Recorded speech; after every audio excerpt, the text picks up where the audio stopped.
경주니까, 경주에 유명하니까 그냥 한남빵 사는 거야. 충무 가면 충무김밥 무지 먹어요. 왜 먹는지 몰라요. 통영 가면 꿀빵 무조건 사오고. 근데 보은 가면 무조건 뭘 사야 되거나 뭘 해야 되는 이유가 없는 거죠. 그게 이제 가장 큰 문제인 거죠. 대추? 대추는 경산에도 있거든. 그러니까 그게 좀 문제인 것 같아요. 그래서 보온의 컨텐츠와 보온의 필수적인 경쟁력이 될 만한 뭔가 요소가 소비자의 마음에 저희는 포지셔닝이라 그래요. 자리 잡아야 돼요. 보온 가면 여기 무조건 가야 되고 이거 무조건 사야 돼. 라는 게 안 되면 미래가 없는 거죠. 관광객들이 속리산 갔다가 여기 가야 되는 이유를 만들어야 되는 거죠. 이유가 없는 거예요, 지금은. 정부는 전통시장 지원은 이제 끝났다라고 보는 겁니다. 전통시장은 할 만큼 했고, 지난 주말에 이제 제가 가족들하고 다음 주에 이제 보은군에 강의를 하러 가야 된다라고 했더니 이제 우리 가족들끼리 보은군이 어디야가 얘기가 됐습니다. 일단 우리 딸내미, 중학생 딸내미는 보은군의 존재조차도 모르고 있고요. 일단 우리 큰아들 대학생은 거기 모두 축제 하는 데 아니야? 라고 얘기하니까 우리 와이프가 야 그건 보령이야. 보은 아니야. 라고 얘기했고 우리 와이프는 충남인지 충북인지 굉장히 헷갈려 하고 있더라고요. 세발자전거나 뭐 일반적인 그냥 우리 중국집 배달하는 오토바이를 타기 위해서 보은군에 와야 된다 그러면 이 보은군은 차별화가 되지 않습니다.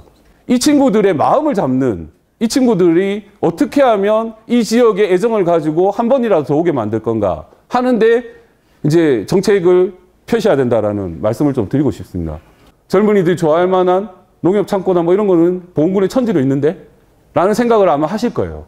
근데 그거를 상품화하고 컨텐츠로 만들어서 제대로 팔 줄 모르는 거죠. 정말 보은군을 애정하고 보은군에 정착하기 위해서 살러 온 애들인지 지원사업 쫓아서 잠깐 왔다가 예산 끝나면 떠날 애들인지 이런 것들 잘 구분하셔야 된다는 말씀을 좀 드리고 싶고요. 그러면 보은군은 도대체 이 AI에 관광객들이나 외부 소비자들한테 뭘로 인식이 되고 있는 거죠? 이게 굉장히 중요한 문제예요. 없어요. 뭘로 인식되는 게 속리산으로 인식되고 있습니다. 근데 제가 얘기했잖아요. 속리산 법주사 아무리 많이 와봤자 우리 보은 국민들한테 별 도움 안 된다니까요. 국립공원 관리사무소하고 조계종에만 도움이 됩니다. 우리 국민들이 운영하는 식당, 우리 국민들이 운영하는 카페, 우리 국민들이 생산하는 농산물하고 무슨 관계가 있냐는 얘기예요. 옛날 버려진 무슨 농산물, 농기계 창고를 얘네들이 임대해서 수제버거 머머스라는 버거를 만듭니다. 근데 혹시 여기 시골이니까 들밥 아세요? 이게 중요한 게 아니에요. 우리 마을에 관광객이 많이 와야 같이 성장한다. 이런 개념들이 정말 아무도 오지 않는 마을이었는데 관광객들이 지금 이렇게 많이 오고 있고 마을의 빈집들이 리모델링 돼서 숙소로 바뀌고 있습니다. 상권이나 주민들에 대한 이해가 없어요. 공동체의 사회적 경제 조직에 대한 이해가 없어요. 그러다 보니까 자기 아는 얘기만 자꾸 해요. 그러니까 건물만 자꾸 만들고 길만 자꾸 닦고 하드웨어만 집중 투자해요. 성과가 안 나는 거죠. 예, 반갑습니다. 초대해 주셔서 감사합니다. 지금 소개받은 민대식이라고 합니다. 다시 한번 인사드리겠습니다. 보은군을 여러분들은 굉장히 이제 자랑스러워하는 우리의 고향이고 굉장히 자랑하고 싶지만 외부에서 보기에는 보은군의 존재나 도시 이미지가 그런 상황이다라는 거고요. 대신에 이제 속리산 법주사 몰라 하니까 우리 가족들 전부 다 압니다. 속리산 법주사 알지. 이렇게 이미지가 각인이 되어 있는 거죠. 그러니까 외부에서 보기에 보은군은 속리산과 법주사로 인식이 되어 있습니다. 그러니까 여러분들은 지금 싸워야 될 컨텐츠가 사실은 어떻게 보면 보은군은 지금 속리산하고 법주사하고 싸우고 있다라고 좀 말씀을 드리고 싶고 실제로 제가 오늘 고속도로에 차를 몰고 오는데 IC 이름도 보은군 IC, 보은 IC가 아니고 속리산 법주사 IC를 통해서 들어왔거든요. 그러니까 외부에 계신 분들은 보은군이라고 하면 그게 어디야? 라고 인식하고 계시고 국민들 대다수가 속리산과 법주사는 알지만 보은군은 잘 모르는 이런 이제 도시 이미지에 지금 여러분들이 처해 계시다는 말씀을 좀 드리고 싶고 이게 저는 이제 마케팅하고 브랜딩하는 사람인데 브랜딩과 포지셔닝 측면에서 보면 굉장히 안 좋은 겁니다. 쉽게 말하면 속리산과 법주사를 이용하시는 외부 관광객들 지금 우리가 생활인구, 관계인구 이런 거 엄청 얘기 많이 하고 있잖아요. 외부의 관광객들이 와서 보은군에 머무르고 보은군에서 소비를 해줘야 되는데 실제로 속리산이나 법주사를 이용하시는 관광객들의 소비는 다 어디로 가냐면 국립공원관리사무소나 조계종으로 수익이 들어가는 거죠. 경주의 관광 실태도 사실은 10여 년 전이 똑같았거든요. 관광객들이 다 불국사, 동궁과 월치, 첨성대 구경하시고 보문단지에서만 소비하니까 관광객의 소비가 시민들의 삶의 질에 아무런 도움이 안 되는 이런 상황이었습니다. 그런데 지금은 이제 경주는 어떻게 인식이 되고 있냐면 황리단길과 시범빵의 도시로. 그러니까 압도적인 1위 방문지가 황리단길입니다. 황리단길에 주민들이 운영하는 카페도 있고 주민들이 운영하는 음식점도 있고 그리고 저희가 그 황리단길에서 도보로 15분 거리에 있는 마을인데 마을호텔도 생겼고 그러다 보니까 이제 드디어 소비가 그 시민들의 관광객의 소비가 시민들의 삶의 질에 영향을 받기 시작합니다. 관광객이 많이 오니까 그동안은 시민들은 다 길 막히고 귀찮고 이랬는데 이제는 자기들이 운영하는 카페가 장사가 잘 되고 자기들이 운영하는 전빵이 장사가 잘 되니까 이제 관광객이 오니까 우리가 좀 살만하네 로 인식이 바뀌었다는 거죠. 이게 굉장히 중요한 의미라고 보고요. 저는 그나마 그래도 상권 육성 전문가로서 보훈군에 자주 왔습니다. 이게 결초보훈 그 상권 르네상스 사업 심사하러도 좀 자주 왔었고요. 컨설팅하러도 제법 왔었는데 저한테 보훈군은 어떻게 인식이 되고 있냐면 에피그림의 말티로 인식이 되고 있습니다. 혹시 여기 계신 분 중에 에피그림의 말티를 아시는 분 있나요? 들어보신 분? 예, 저기 이제 몇몇 분은 들어보신 것 같아요. 이게 이제 문제인 거죠. 그러니까 2년 전인가? 2023년인가 쯤에 그 경리단길이라는 서울에서 굉장히 핫한 곳에서 그 코롱에서 운영하는 에피그림이라는 젊은이들이 엄청 좋아하는 의류 브랜드가 있습니다. 거기서 이제 로컬과 손잡고 다양한 이제 로컬 브랜드를 만들어서 거기서 이제 팝업스토어를 운영하고 한 2주간 이제 홍보한 게 있는데 그때 이제 보훈군의 캐릭터가 말티였습니다. 저는 말티가 뭔지도 몰랐는데 여기가 말티제라고 굉장히 유명한 그 제가 있더라고요. 그거를 이제 캐릭터로 만들어서 젊은이들이 좋아하는 에피그림이라는 브랜드에 입혀가지고 의류 브랜드를 만들어서 서울에서 런칭한 겁니다. 지금 제가 혹시 이제 강의 오면서 그 브랜드가 아직도 활성화되고 있냐라고 찾아보니까 없어요. 이제 없어진 거죠. 그러니까 쉽게 말하면 코롱이나 젊은이들이 좋아하는 대규모 브랜드가 지역을 위해서 그런 브랜드를 개발하고 투자를 하고 있음에도 불구하고 지역민들은 점차 그걸 모른다는 얘기죠. 그리고 그게 지속 가능하도록 활성화시키지 못하고 있다는 게 좀 안타까운 현실이고 어떻게 그러면 보훈군을 접근을 해야 되고 어떻게 보훈군의 관계 인구나 인구 활성화 이런 것들을 좀 다가가야 되는지 마케터 측면에서 제가 좀 설명을 좀 드리겠습니다. 저는 이제 브랜딩과 마케팅하는 사람임을 다시 한번 말씀을 드리겠습니다. 제가 인구 소멸과 지역 경제 활성화 정책을 좀 찾아봤는데요. 일단 작년에 제일 그 인구 소멸과 관련해서 핫했던 지자체가 어디냐면 강진군이에요. 강진군과 저희 경주의 행복강촌 마을호텔이 행안부에서 정말 주목할 만한 두 지자체 사례로 꼽으면서 전국에 엄청나게 많은 지자체 공무원들이나 의원님들이 견학을 가셨고 저도 강진군을 이것 때문에 한번 방문을 해봤거든요. 도대체 강진군이 왜 이렇게 핫해졌나. 근데 지금 보훈군이 하고 있는 인구 그 유입 정책들이고요. 현재 25년 5월 기준으로 한 3309명, 강진군은 31,934명, 거의 비싼 그 군의 컨디션입니다. 그리고 평균 연령을 보면 강진군이 조금 낮고요. 보훈군이 56.9세, 강진군이 55.3세. 그리고 고령화 인구도 41%, 39% 거의 비슷합니다. 거의 비슷한데 하고 있는 정책들을 보면 보훈군이 잘못하고 있다는 게 아니라 보훈군도 정말 많은 정책들을 하고 있어요. 아까 말씀하신 의장님이 말씀하신 내고장, 내직장, 보훈의 주소갖기 운동, 그 다음에 뭐 정의품 군민 이런 생활인구 5만 명 목표로 지금 추진하고 있고 이런 정책들이 많더라고요. 그리고 24년 생활인구 약 21만 명 뭐 이렇게 발표를 하셨습니다. 근데 실제로 체감하는 거는 뭐냐면 강진군이 압도적으로 여기를 선점을 하고 있어요. 인구 유입에 대해서는. 왜 그러냐면 강진군은 뭐 푸소 정책이라고 해서 필링업 스트레스 오프. 그래서 감정은 끌어올리고 스트레스는 낮추는 이런 정책을 통해서 5만 8천 명의 그러니까 살아보기 인구 이런 것들을 유입했다. 이런 걸 발표를 하고 있고요. 근데 가장 큰 거는 뭐냐면 빈집 정비를 통해서 월 1만 원 임대료로 그냥 게임 끝났습니다. 그러니까 뭐냐면 관광객들이나 외부에 계신 소비자들이나 뭐 지역으로 가서 한번 살아볼까 하는 사람들한테는 생활인구 뭐 몇 명, 뭐 전입 유치 인센티브 500만 원, 뭐 결혼 및 청년 가족 지원, 출산 장려금 얼마 이런 거 눈에 안 들어옵니다. 뭐가 들어오냐면 월세 1만 원, 10,000원만 주면 월세 10,000원으로 5년간 살 수 있대. 거기에 그냥 꽂히는 겁니다. 이게 마케팅 측면에서 보면 포지셔닝 전략이에요. 소비자의 마음이 어떻게 자리 잡느냐. 그러니까 보험군하고 아마 강진군하고 비교해 보면 이런 인구 유입 정책으로 쓴 예산은 거의 비쌀 거예요, 아마. 그런데 강진군은 소비자의 마음을 어떻게 사로잡는지를 정확하게 아는 거죠. 그러니까 월세 10,000원의 그냥 키워드에 확 꽂혀서 여기에 유입되게 만들었습니다. 그게 이런 것들입니다. 그래서 추정 60분에서 이제 방송에서 보도되게 만들죠. 도대체 월세 10,000원으로 살 수 있다고? 그러니까 언론인들이나 그 컨텐츠, 언론 이런 뉴스 컨텐츠를 소비하는 기자들한테는 월세 10,000원은 굉장히 충격적인 키워드인 거죠. 그러니까 이런 전략들이 먹히는 거고, 이게 이제 빈집 34호를 준공해서 97명을 이주시키는 성과들을 냅니다. 근데 97명이 들어온 거는 사실 우리 보험군에서 하고 있는 생활인구 뭐 몇만 몇천 명 들어왔다 이거에 비하면 숫자가 굉장히 미약하잖아요. 근데 이 친구들이 엄청나게 큰 파급 효과를 내는 건 뭐냐면 SNS나 온라인이나 뉴스를 통해서 자기들이 10,000원에 살고 있어요라고 엄청나게 홍보하는 마케팅하는 친구들이 들어와서 자리를 잡았다는 거죠.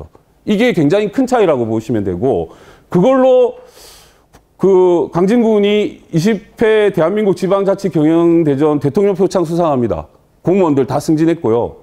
그 다음에 이거를 잘된 사업이라고 해가지고 행안부에서 그 빈집 정비 사업 지원 사업을 또 주기 시작했고, 농림부에서는 또 빈집 재생 사업직으로 21억이 들어가서 여기에 농촌 체험 민박이나 마을 호텔 조성 사업이 일어나고 있습니다. 저희 마을도 똑같거든요. 저희 마을 도시 재생이 590개가 국토부에서 진행됐는데 590개 진행된 것 중에서 유일하게 성과 내고 있는 곳이 저희 마을입니다. 도시재생 작년 연말에 끝났음에도 불구하고 10원의 예산 지원 없이 지금 18개의 마을 호텔이 생겼고요. 마을 호텔이 18개가 생기니까 16개의 카페가 생겼습니다. 그리고 기념품점이 3개가 생겼고, 작년에 오셨을 때보다 훨씬 많은 관광객들이 우리 마을에 체류하기 시작했습니다. 지금 아무것도 없는 마을이거든요. 이렇게 지금 지역이 바뀌고 있다라는 거고, 이거는 굉장히 의미가 있는 여러분들이 연구해야 될 좀 정책이다라고 좀 말씀을 드리고 싶습니다. 많은 예산들을 다양한 곳에 지원하는 것보다 그냥 월세 10,000원 이 키워드 하나에 그냥 집중해서 지원하는 게 효과를 내고 있다라는 반증입니다. 실제로 인터뷰한 친구들입니다. 이게 넥스트로컬이라는 사업이 있습니다. 서울에서 젊은 청년들이 지방에 가서 살면 일정 정도의 생활비도 지원해주고 창업자금도 지원해주는 서울시 지원 사업입니다. 근데 여기에 통해서 여기 그 강진으로 내려온 친구가 양조장 시설 자금을 5억 중에서 50% 정도를 지원을 받아서 내려왔고요. 임대료 공공건물 임대 규정을 적용해서 그 강진군에서 공공건물을 임대하는 월세를 적용해서 이 친구한테 양조장을 운영하게끔 해줬습니다. 그리고 빈집 거주 공간을 지원해가지고 월세 10,000원에 살다가 나 불편해서 못 살겠어요. 그래서 6개월 무상으로 살다가 1년에 100만 원 하는 대로 좀 옮겼어요. 조금 좋은 집으로. 그러면서 얘네들이 정착하기 시작했고, 이 밑에 라라레이시라는 대표도 마찬가지입니다. 원래는 사도 삼촌으로, 그러니까 한 3일 정도만 시골에 좀 살고 싶다 해서 세컨 하우스 개념으로 입주를 했는데 파스타 가게를 운영해요. 강진군의 유일한 파스타 가게입니다. 그러니까 여기에 레스토랑에서 젊었을 때 일했던 경험들을 가지고 와서 마을에 정착하기 시작했고, 마을에서 유일한 가게로 하다 보니까 서울에 있을 때는 정말 많은 100개 넘는 경쟁업체와 경쟁을 해야 됐지만 여기 강진에 오니까 자기가 유일한 파스타 집이에요. 경쟁이 필요가 없는 거예요. 그러니까 매출이 훨씬 더 많이 나온다는 걸 알게 됐어요. 그래서 한 3일 정도만 살려고 왔는데 아예 이제 여기 정착해서 거주하게 됩니다. 그리고 이 오렌지버드 이 친구는 뭐냐면 디자인하는 친구예요. 강진군 병영면이라는 곳에 정착을 했는데 이 친구도 월세 10,000원짜리 집에 삽니다. 근데 강진군에서 병영면에서 유일한 디자이너예요. 유일한 디자이너인데 강진군에서 뭘 해주고 있냐면 강진군에서 인쇄물을 디자인한다거나 뭐 기념품을 만들어야 된다거나 하는 일들이 있잖아요. 이 친구들한테 용역을 해서 수주를 주는 거예요. 그러니까 안정적인 매출이 올라오게끔 군에서 그냥 정착하게끔 도와줍니다. 그런 것만 해줘도 이 친구가 마을에서 충분히 정착할 수 있는 기반이 되는 거죠. 그래서 지금은 강진의 특산물인 청자나 그다음에 병영의 은행나무 같은 걸 모티브로 해서 굿즈, 기념품을 만들어서 여기에 오는 관광객들을 대상으로 해서 판매를 하고 있습니다. 그러니까 이런 데서 여러분들이 조금 아이디어를 얻었으면 좋겠다라는 생각이 듭니다. 그러니까 월세 10,000원의 기반을 조성해 주는 건 굉장히 쉬워요. 근데 그 친구들이 마을에서 정착해서 떠나지 않게 하려 그러면 먹고 살 만한 거리들을 만들어줘야 되거든요. 근데 이 파스타의 소비자들이 주로 누구겠습니까? 강진군 병영면 65세 어르신 고령자들만 사는 마을인데 거기에 파스타들을 어르신들이 드실까요? 아닙니다. 군청 공무원들, 읍사무소 공무원들 이런 분들이 와서 그동안 파스타 먹으려고 그러면 면소재지 없어져지 나가서 먹어야 되는데 우리 마을에 그래도 파스타 집이 생기니까 소비를 해주는 겁니다. 그리고 이왕 디자인해야 되고 이왕 인쇄물 만들어야 되고 해야 되는 거를 여기 우리 마을을 위해서 입주한 외부 청년들한테 일거리를 줌으로써 이 친구가 안정적으로 마을에 정착할 수 있게끔 도움을 주는 겁니다. 행정이 해야 되는 역할은 그런 역할이라고 봐요. 그냥 단순하게 뭔가 여건을 만들고 예산 지원해 준다고 해서 이 친구들이 절대 우리 주민이 되지 않고 우리 국민이 되지 않는다라는 걸 여러분들이 좀 아셨으면 좋겠다라는 말씀을 좀 드리고 싶고요. 이 친구들이 또 하나 여기에 떠나지 않고 머무르는 이유는 재밌어요. 일단 굉장히 재밌는데 자기들만 재밌으면 주민들한테 민원받습니다. 청년들 유입해서 뭘 해보라고 했더니 주민들은 아무것도 상관없는 자기들끼리 재밌는 일을 막 해. 그러면 쟤네들은 시골 정서도 모르고 우리 마을에 뭐 이런 것 주민들하고 융화도 되지 못하고 자기들끼리 노네. 이래서 배척받는 일들이 많습니다. 대표적인 사례들이 청년마을 실패 사례들이에요. 청년마을이라고 예산을 지원해 줬더니 자기들끼리 놀아요. 주민들이 뭘 같이 해볼래 하면 벽을 칩니다. 왜냐하면 자기들 정서에 안 맞거든. 근데 이 친구들이 잘하고 있는 건 뭐냐면 강진군 병영면이 뭐가 유명하냐면 연탄 불고기가 굉장히 유명한 불고기 마을이에요. 마을에서 하고 있는 이런 어르신들이 불고기를 구워서 팔고 있는 이 산업에 자기들이 붙습니다. 그래서 어르신들은 그냥 불고기 구우세요. 그럼 우리는 양조장에서 하멜촌 맥주라는 수제 맥주 같은 거 만들게요. 불고기를 먹어서 불고기만 팔아서 젊은이들이 오지 않으니 요즘 젊은이들 수제 맥주에 환장합니다. 수제 맥주 같은 거를 우리가 만들어서 젊은이들을 끌어모을게요.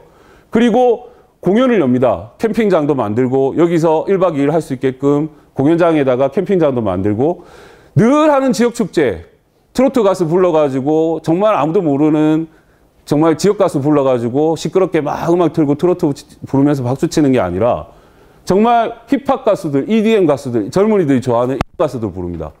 그래서 정말 신나게 놀고 붉은 파티라고 해서 불타는 금요일 불고기 파티 이런 붉은 불파라는 브랜드를 아예 만들어냅니다.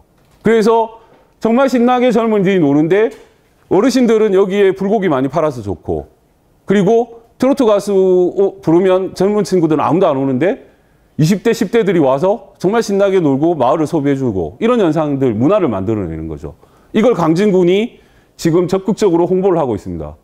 이게 강진군에서 만든 포스터고요.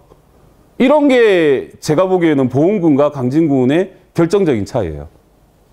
힙하지가 않아요. 그게 이제 보은군의 저는 좀 문제였다라고 보고요. 이런 친구들을 뭐라고 얘기하냐면 로컬 크리에이터라고 얘기합니다. 중기부에서 로컬 크리에이터라고 정의를 해놓은 겁니다. 지역 가치, 로컬 푸드, 지역 기반 제조, 지역 특화 관광, 거점 브랜드, 디지털 문화, 자연 친화 활동 이 7개 영역에 특별한 컨텐츠를 가지고 상품을 만들어서 지역에 정착해서 활동하는 친구들, 로컬 크리에이터들이라고 합니다. 이런 친구들이 많이 유입해야 지역도 살고 활기도 생기고 뭐 생활 인구도 늘어난다라고 생각하는 게 지금 정부의 정책인 것 같아요. 로컬 크리에이터가 창업하는 영역들 이런 것들입니다. 지역의 가치들이나 로컬 푸드, 뭐 특화 관광 이런 걸 활용해서 다양한 자기들만의 기술을 접목해서 여러 가지 창업들을 합니다. 뭐 IT 기술을 입힌다든지 문화적 콘텐츠를 입힌다든지 젊은이들이 조금 더 좋아할 만한 디자인을 입힌다든지 이런 식의 창업들이 지역에서 많이 이루어지고 있고요. 실제로는 이분들이 로컬이라는 지역이라는 뜻과 크리에이터, 창조하다는 뜻으로 만들어진 용어지만 뭔가 창조하지는 않습니다. 지역에 가서 뭔가 새롭게 만들어내거나 이러기보다는 지역에 있는 다양한 가치들을 발견해내는 거죠.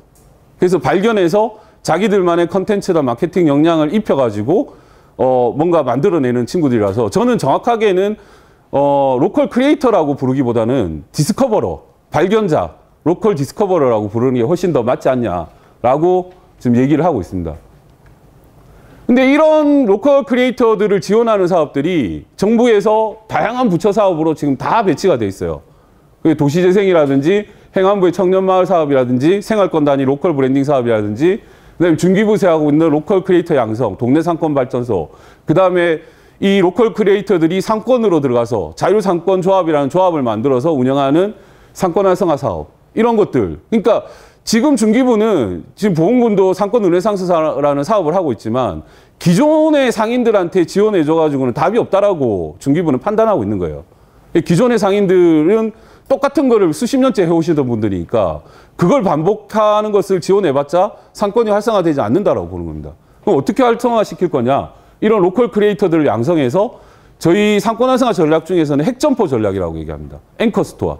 마케팅 경쟁력이나 컨텐츠 경쟁력이 엄청나게 뛰어난 친구들을 상권에다가 유입시키는 겁니다. 그래서 그 친구들이 상권의 체질을 아예 바꾸는 이런 전략들을 지금 하고 있다. 그러면 그거는 지역에서 해결이 안 돼요. 결국 외부에서 컨텐츠나 마케팅 경쟁이 뛰어난 친구들을 유입을 시키는 정책을 펴야 되는데 과연 그러면 외부에 있는 청년들이 보훈군을 어떻게 생각하고 어떻게 여기에 정착할 수 있는 매력적인 요소가 뭐가 있느냐라고 봤을 때 다른 지자체에 비해서 그렇게 경쟁력이 없다는 게 지금 우리의 현실인 거죠. 그래서 이런 부분을 어떻게 해결할 건가를 정책적으로 많이 연구를 좀 해주셨으면 좋겠다라는 말씀을 드리고 싶고, 로컬 크리에이터 정책들이 많이 늘어나니까 지역의 대학들도 이제 로컬 컨텐츠 중점 대학, 뭐 글로컬 대학 이래서 이런 이제 학과들을 막 개설하기 시작합니다. 제가 지금 대구의 동성로에도 자문을 좀 하고 있는데 대구 동성로는 무슨 짓을 하고 있냐면 홍준표 전 시장님께서 한 600억 가까이의 추가 예산을 때려부어요. 60억짜리 상권 활성화 사업을 하고 있는데 600억 정도의 예산을 때려부어서 거기에 빈 점포들이나 이런 것들을 아예 시에서 매입을 합니다. 그래서 캠퍼스 타운이라고 해서요. 거기 거점 시설을 매입한 곳에다가 아예 학교를 만듭니다. 상가 안에다 학교를 만들어서 대구 근처에 있는 11개 대학하고 MOU를 해서 이런 로컬 컨텐츠 중점 대학이라거나 이런 걸로 선정된 대학에서 니네들이 로컬을 알려 그러면 학교에서 공부해가지고는 답이 없어. 이 상권에 와서 공부를 해. 11개 대학의 학생들이 한 2,000명이 수업을 듣기 위해서 동성로에 와요. 이 친구들이 그러면 수업만 듣고 가나요? 끝나고 밥 먹어야 되죠. 쇼핑해야 되죠. 그 다음 영화 보고 놀고 소비하고 갑니다.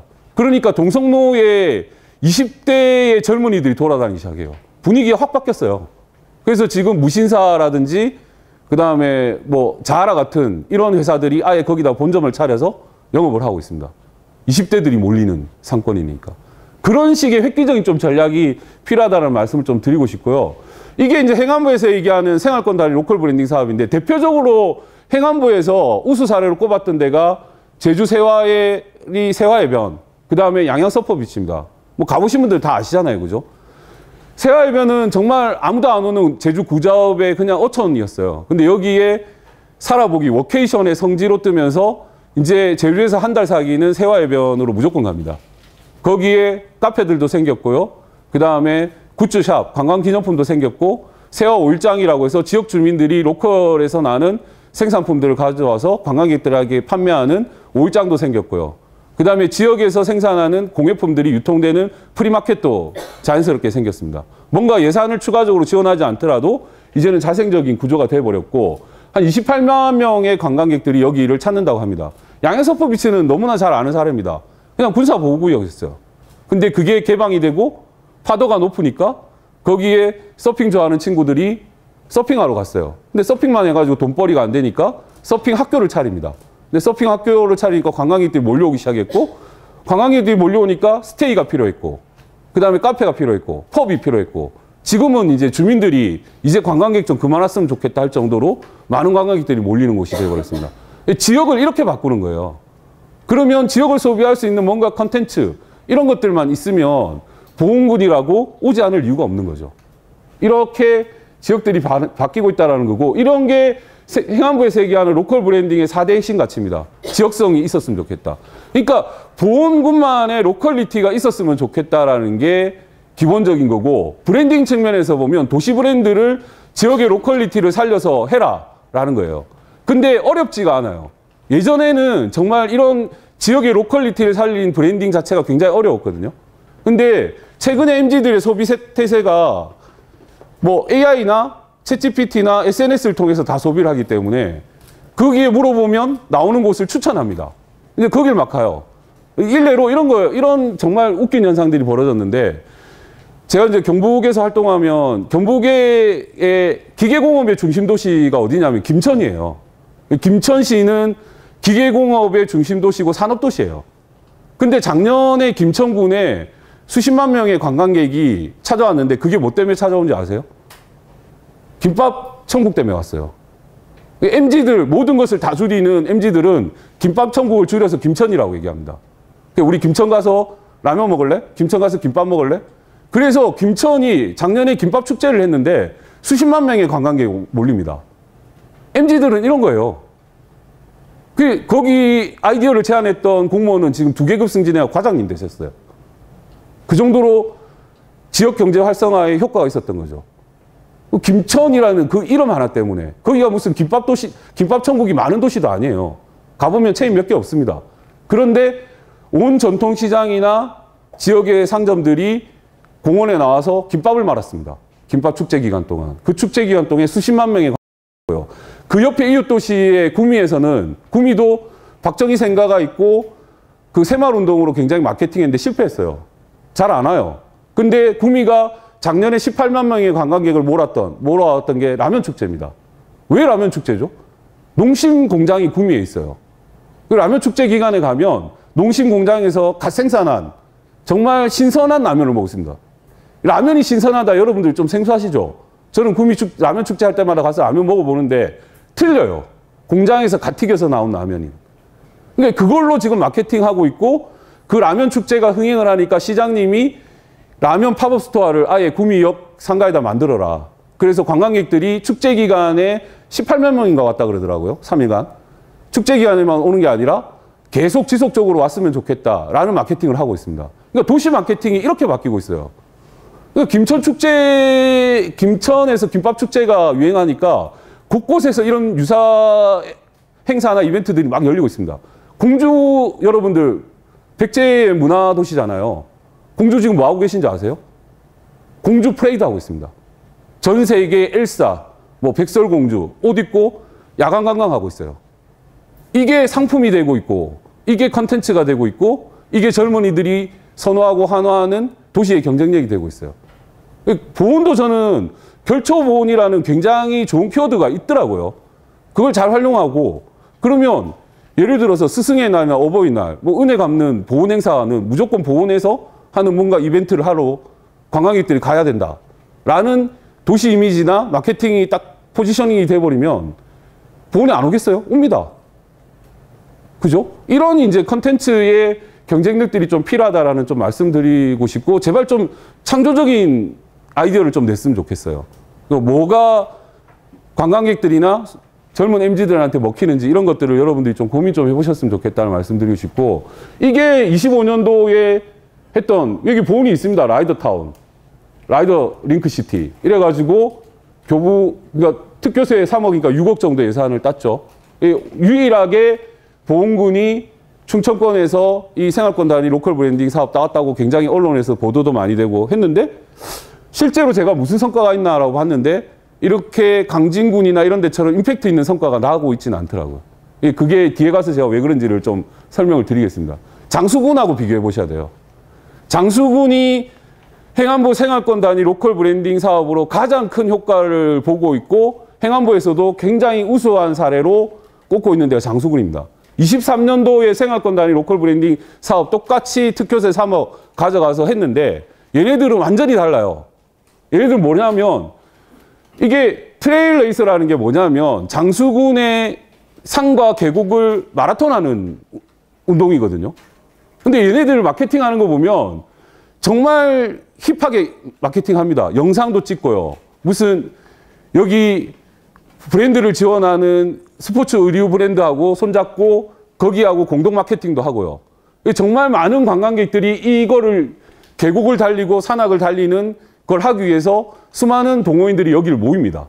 그래서 지금 24년도에는 지역 특성 살리기 사업 공모해가지고 선정되고 또 추가로 행안부에서 예산 또 받았죠. 이런 식의 조금 다른 플레이를 하고 있는 거죠. 근데 얘네들이 만든 영상들 보면 정말 내가 한번 가서 한번 뛰어보고 싶다라는 느낌이 들어요. 근데 우리 보험금 뭐 하고 있냐면 이런 거 하고 있어요. 세발 자전거. 가족 단위의 뭔가 휠러스 뭐 이런 축제 이런 것들을 통해서 관광객들을 모으겠다. 그리고 라이더들이 뭐 수요를 좀 반영해서 기획을 했으면 좋겠다라는 아쉬움이 좀 있는 거죠. 그리고 이게 과연 지속 가능한 산업 경제, 문화 관광하고 어떻게 연결될 것인가 하는 것도 고민을 좀 해봤으면 좋겠고요. 인플루언서들이 정말 힙하게 만들어서 정말 홍보를 하고 MZ들이나 젊은 소비 세대들이 소비를 하게끔 만들어야 되는데 이런 그림은 젊은이들이 좋아하는 그림은 아닌 거죠. 이게 지금 휠러스 페스티벌 검색하면 언론에 일면으로 보도되는 사진이거든요. 대표 사진이에요, 이게. 근데 장수군에서 정말 스포츠 의류, 나이키의 의류 입고 계곡에 물 막 튀기면서 막 뛰고 있는 영상 보다가 이 자전거 타고 있는 이 사진을 보게 되면 보험군을 오고 싶은 마음이 별로 안 생기는 게 젊은이들의 일단 마인드죠. 소비자가 어떤 거에 자극을 받는지에 대한 기획적이 좀 부족했다라는 생각이 들고 하시려면 이렇게 하셔야 돼요. 호그라는 게 있습니다. 호그. 호그가 뭐냐면 할리 데이비슨 오너 그룹이에요. 이 호그들은 정말 이 할리 데이비슨이라는 비싼 오토바이, 자동차보다 더 비싼 오토바이를 왜 사냐면 내가 호그족이 되고 싶다. 거기에 일원이 되고 싶다라는 것 때문에 이 오토바이를 사요. 호그족이 되는 순간 떼주행할 때 내가 할리 데이비슨을 타고 여기 동호인들과 함께 도로를 달리고 어디 이런 동호인들이 정기적으로 그 떼주행한다 그러면 이 할리 데이비슨 지사에서 나와가지고 간단한 정비도 막 해주고 멤버십으로 관리를 합니다. 거기에 일원이 된다는 거는 어떤 특권의식이 생기는 거예요. 이런 것 때문에 이 할리 데이비슨이 자동차보다 훨씬 비싼 오토바이임에도 불구하고 이거 사려고 사람들이 돈 모으거든요. 휠러스를 하려고 그러면 이런 거 하셔야죠. 정말 소비할 수 있는 이런 호구족들이 보험군에 와야 되는 이유를 만들어야 됩니다. 오토바이의 성지, 할리 데이비슨의 성지, 우리나라에서는 보험군을 가야 돼. 이게 포지셔닝, 소비자의 마음속에 인식되고 자리 잡아야지만 보험군이 성공하는 겁니다. 휠러스의 차원들이 저는 조금 너무 그 차별화되지 못했다. 세발 자전거나 뭐 일반적인 그냥 우리 중국집 배달하는 오토바이를 타기 위해서 보험군에 와야 된다 그러면 이 보험군은 차별화가 되지 않습니다.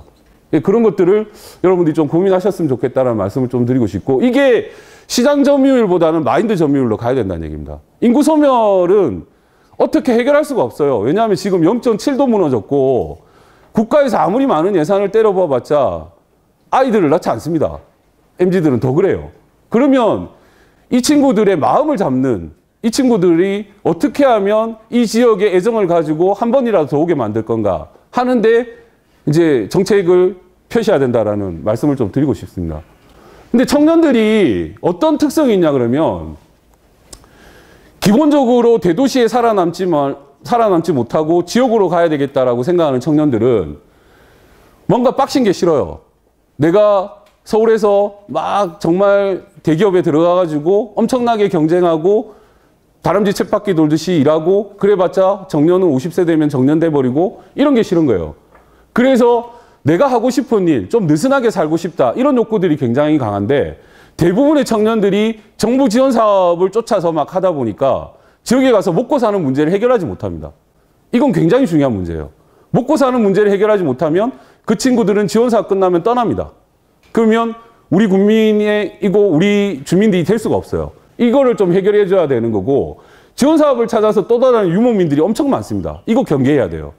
그러니까 청년마을이나 이런 로컬 브랜딩 사업에 로컬 시인에 있는 청년들이 많이 결합되어 있고 아마 보험군에도 제법 들어와 있을 거예요.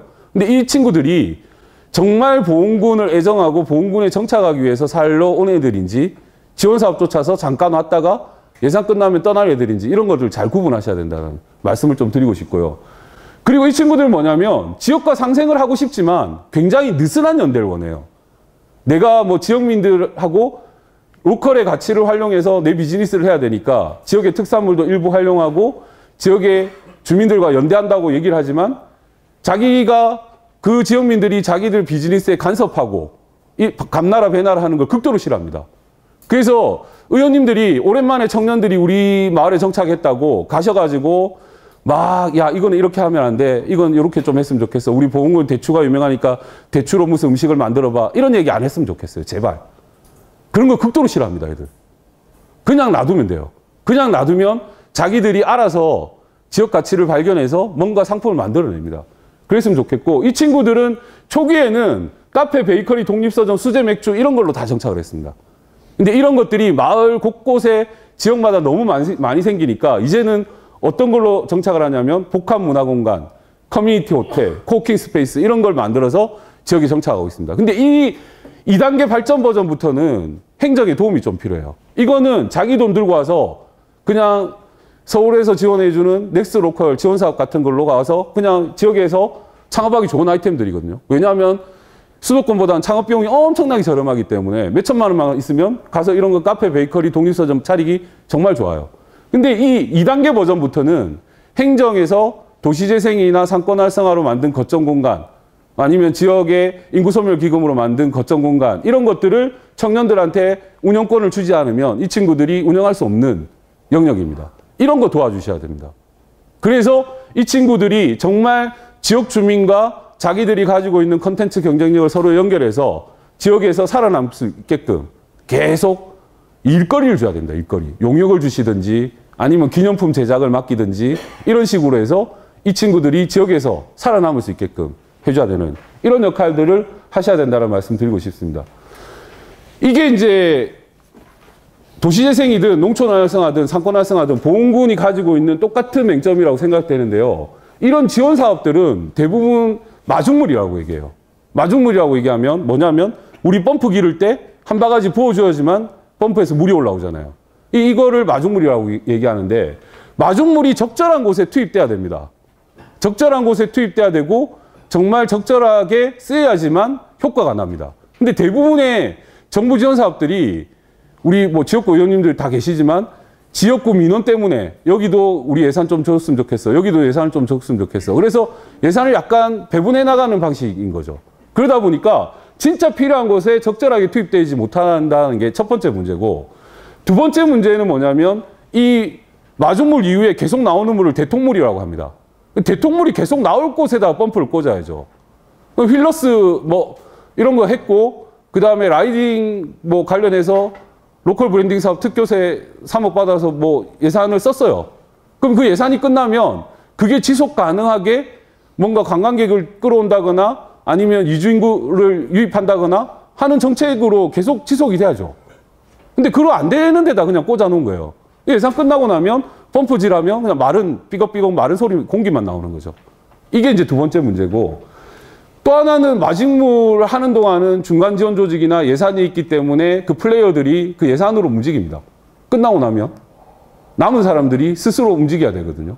펌프질을 해야 되거든요. 근데 이걸 하는 데가 없어요. 설사 이거를 해서 지역에 돈이 들어오더라도 이 들어온 돈을 어떻게 나눠 먹을 건가 가지고 싸우고 갈등이 생기고 오히려 예산 받아올 때보다 못한 현상들이 벌어지는 곳이 굉장히 많습니다. 상권 활성화 구역이 대부분 그래요. 상권 활성화 구역에 뭐 60억, 80억 정도 예산 가져와서 5년간 플레이를 했는데 거기 뭐 추진단이나 이런 조직들이 있을 때는 뭐 그나마 조금 뭐 행사도 하고 마케팅도 하고 해서 손님이 좀 오는 것 같다가 사업이 딱 끝나는 순간 추진단이 빠지고 나면 도로 무기죠. 옛날 하나도 성과가 없어요. 이런 현상들이 계속 벌어지고 있다라는 겁니다. 이게 이제 정부 지원 사업의 비극이고 이걸 어떻게 극복할 건가를 고민 좀 하셔야 되는데 기본적으로 저는 이제 상권 전문가이기 때문에 인구 유입이나 지역 활성화를 다 상권의 개념으로 봅니다. 근데 이 상권이라는 게 예전에는 공간적 개념이었거든요. 그래서 점포가 모여 있거나 뭐 이렇게 전통시장처럼 상거래 기능들이 모여있던 이런 공간적 개념을 상권이라고 했는데 지금은 이제 그런 걸 상권으로 부르지 않습니다. 상권이 코로나 이후에 다 스마트폰으로 빨려 들어가 버렸어요. 그래서 스마트폰에서 다 소비를 해요. MZ들은 굳이 걸어서 전통시장을 가거나 지역에 있는 중심 상권을 가거나 가지를 않는다니까요. 왜냐하면 스마트폰으로 다 해결되고 있기 때문에. 구독경제, 배송, N차 시상, 이게 지금 소비자들의 기본적인 소비 행태예요. 여러분들 다 하시잖아요. 저 구독경제 한 120만 원 정도 하고 있더라고요. 넷플릭스 구독경제, 핸드폰 요금, 인터넷, 심지어 저 LG 냉장고 샀는데 냉장고도 구독경제로 샀어요. 5년간 한 달에 3만 원씩인가 내면 알아서 관리를 다 해줍니다. 냉장고 고장 제일 잘 나는 이유는 그 냉장고 뒷면에 먼지가 쌓이는 걸 청소를 못하기 때문에 고장 나거든요. 근데 1년에 한 번씩 꺼내서 청소 다 해주고 관리해 줍니다. 구독경제 안 할 이유가 없습니다. 이제 현대자동차, 기아자동차도 구독경제로 넘어가거든요. 근데 배송은 이제 그냥 일반적인 얘기가 돼버린 거고요. N차 시장, 당근마켓 다 하시잖아요. 당근마켓 뜻이 뭐죠? 당신의 근처에 있는 마켓. 우리끼리 서로 주고받고 팔자. 그래서 우리 로컬에서 서로 산 물건을 소비하고 다시 팔고 다시 재소비하고. 물건을 자꾸 사야 경제가 활성화되는데 안 사요. 중고로 자꾸 거래를 하기 시작합니다. 중요한 문제는 뭐냐면 예전에는 신문이나 잡지, TV에 나오는 상품들이 좋은 상품이었어요. 지금 어떻게 됐냐면 소비자들이 굉장히 능동적으로 변했습니다. 소비자들이 물건을 써보고 평가를 내리고 다른 소비자들이 그 평가를 보고 재구매를 해요. 뭘로 보죠? 별점, 후기 이런 걸로 소비하는 세대가 온 거죠. 이렇게 바뀌었고 플랫폼과 핀테크 산업이 확장이 되면서 소비자가 어떻게 접근하고 무엇으로 결제할 것인가가 스마트폰을 통해서 다 해결됐습니다. 그러니까 시장을 가지 않고 지역의 로컬 마켓을 가지 않는 겁니다. 이렇게 해결이 돼버렸고 일상이 바뀌면서 산업도 바뀌고 있다. 근데 대부분의 지자체들이 이 바뀐 산업에 대해서 대처를 안 합니다. 어떻게 하면 우리 시장에 사람이 많이 오게 만들 것이냐. 그 시대는 끝났다니까요. 사람이 오는 시대는 끝났어요. 뭐가 와야 되냐면 결제가 와야 돼요. 우리 시장에. 우리 시장에 얼마나 많은 결제가 이루어지게 만들 것인가. 이거를 고민하셔야 되는 시대다라는 겁니다.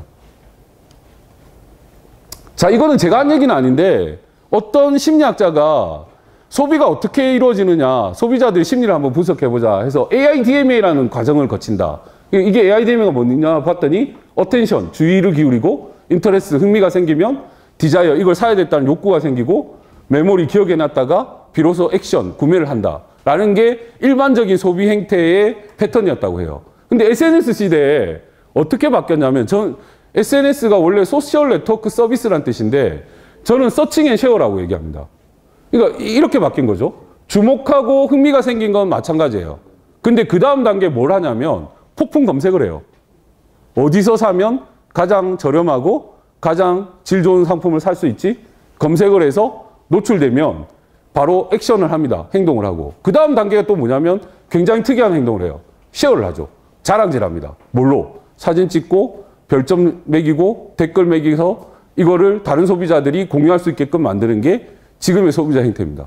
근데 이 행태가 이 시대로 넘어오면서 지금 이재명 정부에서 제일 많이 투자하는 예산이 여기잖아요. 챗GPT 이쪽 AI 시대로 넘어오면서 완전히 소비 패턴이 달라집니다. 이 단계까지만 해도 검색을 해서 나열되는 수준이거든요. 네이버나 SNS에 검색을 해요. 그러면 보험군에 가서 내가 보험군을 갈 건데 보험군 맛집이라고 검색하면 보험군에서 추천하는 맛집이 막 뜹니다. 그러면 내가 뭘 먹을지 선택해야 되는 게 소비자들이 하는 행동이었어요. 그래서 검색 단계에 보험군 맛집이라는 키워드를 검색했을 때 마케팅에서 여기에 걸리는 게 굉장히 중요한 문제였고 그 다음에 사람들이 소비를 하면 후기를 별점 5개를 매겨주고 이 집 정말 맛있어요 라고 댓글 달아주는 게 굉장히 중요한 마케팅 영역이었어요. 근데 이 시대도 끝났어요 이제. 지금의 시대는 뭐냐면 이제는 선택을 하지 않아요. 내가 보험군에 중학생 딸내미 아이를 데리고 1박 2일 여행을 갈 건데 우리 아이는 돈가스를 좋아해. 그러면 어딜 가야 되는지 추천해줘. 하면 선택과 검색의 단계 없이 그냥 이 챗GPT AI가 이 가게를 가세요라고 그냥 노출시켜줍니다. 근데 여기는 일본식 돈가스네? 우리 아이는 경양식 돈가스를 좋아하는, 옛날 돈가스를 좋아하는데 옛날 돈가스를 잘하는 집으로 다시 검색해줘. 라고 하면 챗GPT가 그 가게를 바로 노출시켜줍니다. 이런 시대입니다. 그러면 보험군은 도대체 이 AI에 관광객들이나 외부 소비자들한테 뭘로 인식이 되고 있는 거죠? 이게 굉장히 중요한 문제예요. 없어요. 뭘로 인식되는 게 속리산으로 인식되고 있습니다. 근데 제가 얘기했잖아요. 속리산 법주사 아무리 많이 와봤자 우리 보험 국민들한테 별 도움 안 된다니까요. 국립공원 관리사무소하고 조계종에만 도움이 됩니다. 우리 국민들이 운영하는 식당, 우리 국민들이 운영하는 카페, 우리 국민들이 생산하는 농산물하고 무슨 관계가 있냐는 얘기죠. 그 법주사 주변에 식당 몇 군데만 장사 잘 될 뿐이죠. 이게 지금 우리의 현실이다라는 걸 여러분들이 좀 인지를 하셨으면 좋겠다는 얘기고, 전통시장 육성법에 따라서 그동안 전통시장만 지원하다가 22년도에 드디어 지역상권법이라는 게 만들어집니다. 이게 만들어진 이유는 뭐냐면 정부는 전통시장 지원은 이제 끝났다라고 보는 겁니다. 전통시장은 할 만큼 했고, 실제로 전통시장 특별법이 생겼을 때 전국에 1600개의 전통시장이 있다가 지금 1400개 정도밖에 안 남았습니다. 200개가 사라졌어요. 도시도 사라지는데 전통시장은 왜 안 사라지겠습니까? 그러니까 뭘 하라고 얘기를 하냐면 지역상권법을 통해서 그동안 전통시장이나 상점가로 등록되지 못했던 소상공인들이 모여서 여기에 새로운 상권들을 만들면 이거를 자유상권이라는 조합을 만들어서 여기를 지원하자라는 정책으로 바뀌고 있습니다. 그게 이런 개념이에요. 원도심에 이런 비어있는 상권이 있어요. 저도 이제 보험군의 상권 르네상스 때문에 가보니까 원도심에 이런 상권들이 형성이 되어 있습니다. 뭐가 차별화되어 있지? 봤는데 차별화된 거 하나도 없어요. 전국 어디에나 있는 중소도시에 있는 그냥 상권이에요. 근데 이런 데는 상업 기능이 이제 점점 소멸되고 있습니다. 조금 더 기간이 지나면 이제 상거래하는 점포들이 다 없어집니다. 그러면 이 기능의 전환을 고민하셔야 될 때입니다, 이제는. 상인들을 어떻게 하면 장사를 더 잘 되게 할 거냐, 어떻게 하면 고객들을 더 와서 여기 소비하게 할 거냐 하는 시대는 끝났다는 얘기예요. 그럼 여기에 기능들을 어떻게 지금 접목시키라고 중기부는 얘기를 하고 있냐면, 지역에 있는 로컬 상품 생산지, 여기 보훈의 대추 굉장히 유명합니다. 대추 같은 게 생산이 되면 이쪽으로 끌고 와. 그러면 로컬 크리에이터들이 이 대추를 활용한 음식을 만들든지 2차 가공품을 만들든지 생산품을 만들어서 이 상권에서 플레이를 할 거야. 그리고 문화관광, 속리산 법주사 가는만 스치고 지나가는 관광객들을 어떻게 하든 이 상권에서 소비하게끔 끌고 와. 그런 컨텐츠들을 만들었으면 좋겠어. 여기에 지역 주민들과 협업하고 지역에 있는 기업, 주변의 전통시장하고 협업해서 코어 상권이 됐으면 좋겠어. 라고 얘기하는 게 중기부의 핵심이에요. 코어 상권. 지역을 바꾸는 핵심 상권이 됐으면 좋겠어. 근데 그 핵심 상권은 지역의 그 전통시장이나 상점가에 있는 상인들만으로 해결이 안 되니 주변의 관광자원, 농산품, 로컬 생산품, 지역에 있는 공장, 산업체 이런 것들과 협업해서 이 상권에 모두 다 컨텐츠들이 입점할 수 있게끔 했으면 좋겠다. 뭘로? 민간의 기금이나 민간의 투자. 이 민간의 기금과 투자는 누가 하냐면 로컬 크리에이터들이 한다. 여기를 지원해라. 라는 게 지금 중기부의 개념입니다. 굉장히 어려운 개념이죠. 이것도 저는 그렇게 성과를 순식간에 낼 거라고 생각은 하지 않습니다. 그래서 중기부가 새롭게 만든 정책이 재작년부터 나온 정책인데 글로컬 상권 창출, 로컬 브랜딩 상권 창출이라는 용어를 쓰기 시작합니다. 굉장히 중요한 의미입니다. 그동안 상권은 활성화나 보호의 대상이었어요. 그래서 우리가 지원하지 않으면 소멸되고 금방 없어지고 위기가 처해 있으니 우리가 이걸 활성화시킬 수 있도록 도움을 주어라 라는 시혜적 의미의 정책 지원이었습니다. 근데 지금 중기부는 드디어 창출이라는 용어를 쓰기 시작합니다. 창출이라는 건 뭐냐면 기존의 전통시장 상권이 소멸되고 있으니 차라리 다른 데서, 예를 들면 강진군 같은 데서, 병영면 같은 데서 빈집을 활용해서 청년들이 들어와서 새로운 상권을 만들도록 도움을 줘라 라는 정책으로 바뀌고 있다는 얘기입니다. 이 굉장히 중요한 의미다라는 걸 여러분들이 좀 인식을 했으면 좋겠고요. 그러기 위해서 이 로컬 크리에이터 지원 정책을 개발하고 얘기하셨던 연세대학교 모종민 교수님 뭐라고 얘기를 하냐면, 저층 주거단지에 특히 한옥이나 적산가옥, 일제시대 목조가옥들이 많이 남아있으면 좋아. 보험군은 이런 데 엄청 많아요. 왜냐하면 시골이니까. 이런데 카페, 베이커리, 독립서점, 스테이 이 네 가지 업종을 로컬 크리에이터의 창업 영역이라고 얘기해요. 이런 업종들이 창업을 하면 여기를 새로운 골목 상권이라고 부르자라고 얘기를 해서 이런 상권들이 곳곳에 생기고 있습니다. 경주에 여러분들이 와보셨던 황리단길도 사실은 한옥 주거단지예요. 거기 상업지구 1도 없습니다. 100%가 주거단지입니다. 거기가 지금은 주거기능보다는 상업기능으로 다 바뀐 거죠. 이렇게 해야지 로컬이 산다라고 주장을 하는 겁니다. 저는 근데 이건 안 맞다고 보고요. 제가 이런 말씀 좀 드리고 싶습니다. 이게 제가 컨설팅했던 대구 동구의 주민여행사입니다. 관광도래 사업으로 제가 지원을 좀 해서 컨설팅을 했던데, 대구 동구의 가장 유명한 관광지가 여러분 어딘지 아십니까? 우리 아마 여러분들 아마 한 번쯤은 다 가보셨을 겁니다. 고3 수험생 때문에. 엄마들은 다 가보셨어요. 팔공산입니다. 팔공산 갓바위에 대구에 5만 관광객들이 다 옵니다. 수험철 되면. 엿붙이고 기도하러. 근데 대구 동구의 고민은 뭐냐면, 팔공산은 이미 전국적으로 우리 보은의 속리산처럼 전국적으로 많이 알려져서 관광객들이 많이 오는데, 도심에 좀 와서 소비를 좀 했으면 좋겠는데 도심엔 잘 안 온다 이거예요. 똑같은 고민이에요. 도심에 뭐가 있냐면 대구공항 바로 근처에 불로동 고분군이라는 게 있습니다. 들어보셨나요? 불로동 고분군. 못 들어보셨죠? 전국적으로 고분군 중에 제일 유명한 데는 어디입니까? 경주입니다. 경주. 대구에서 1시간만 내려가면.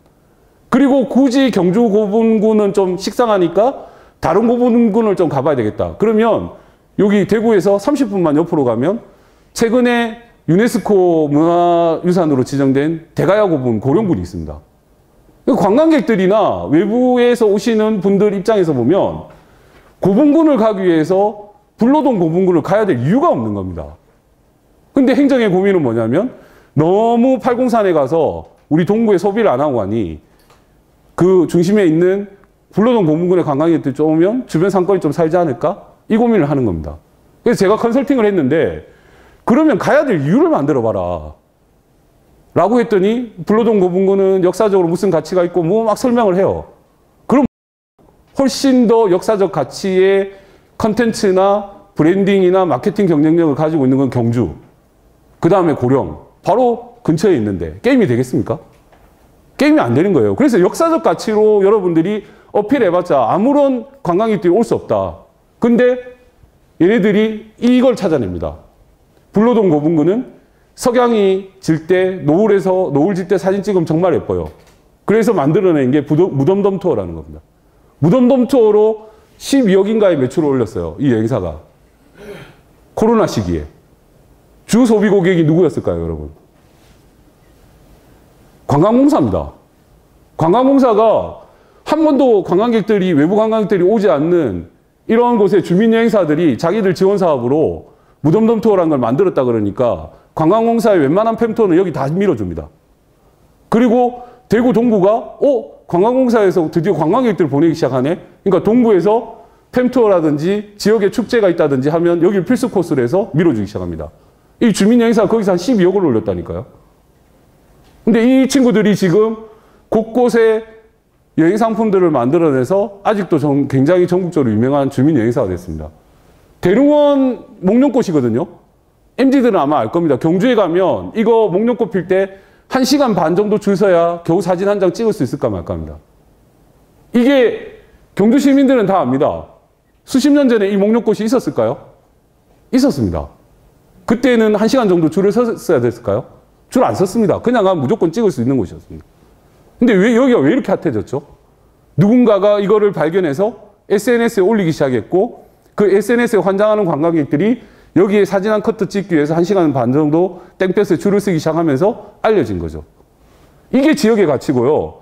제가 어제 부산에 가서 이 친구 만났는데, 영도에 가면 무명일기라는 굉장히 유명한 카페가 있습니다.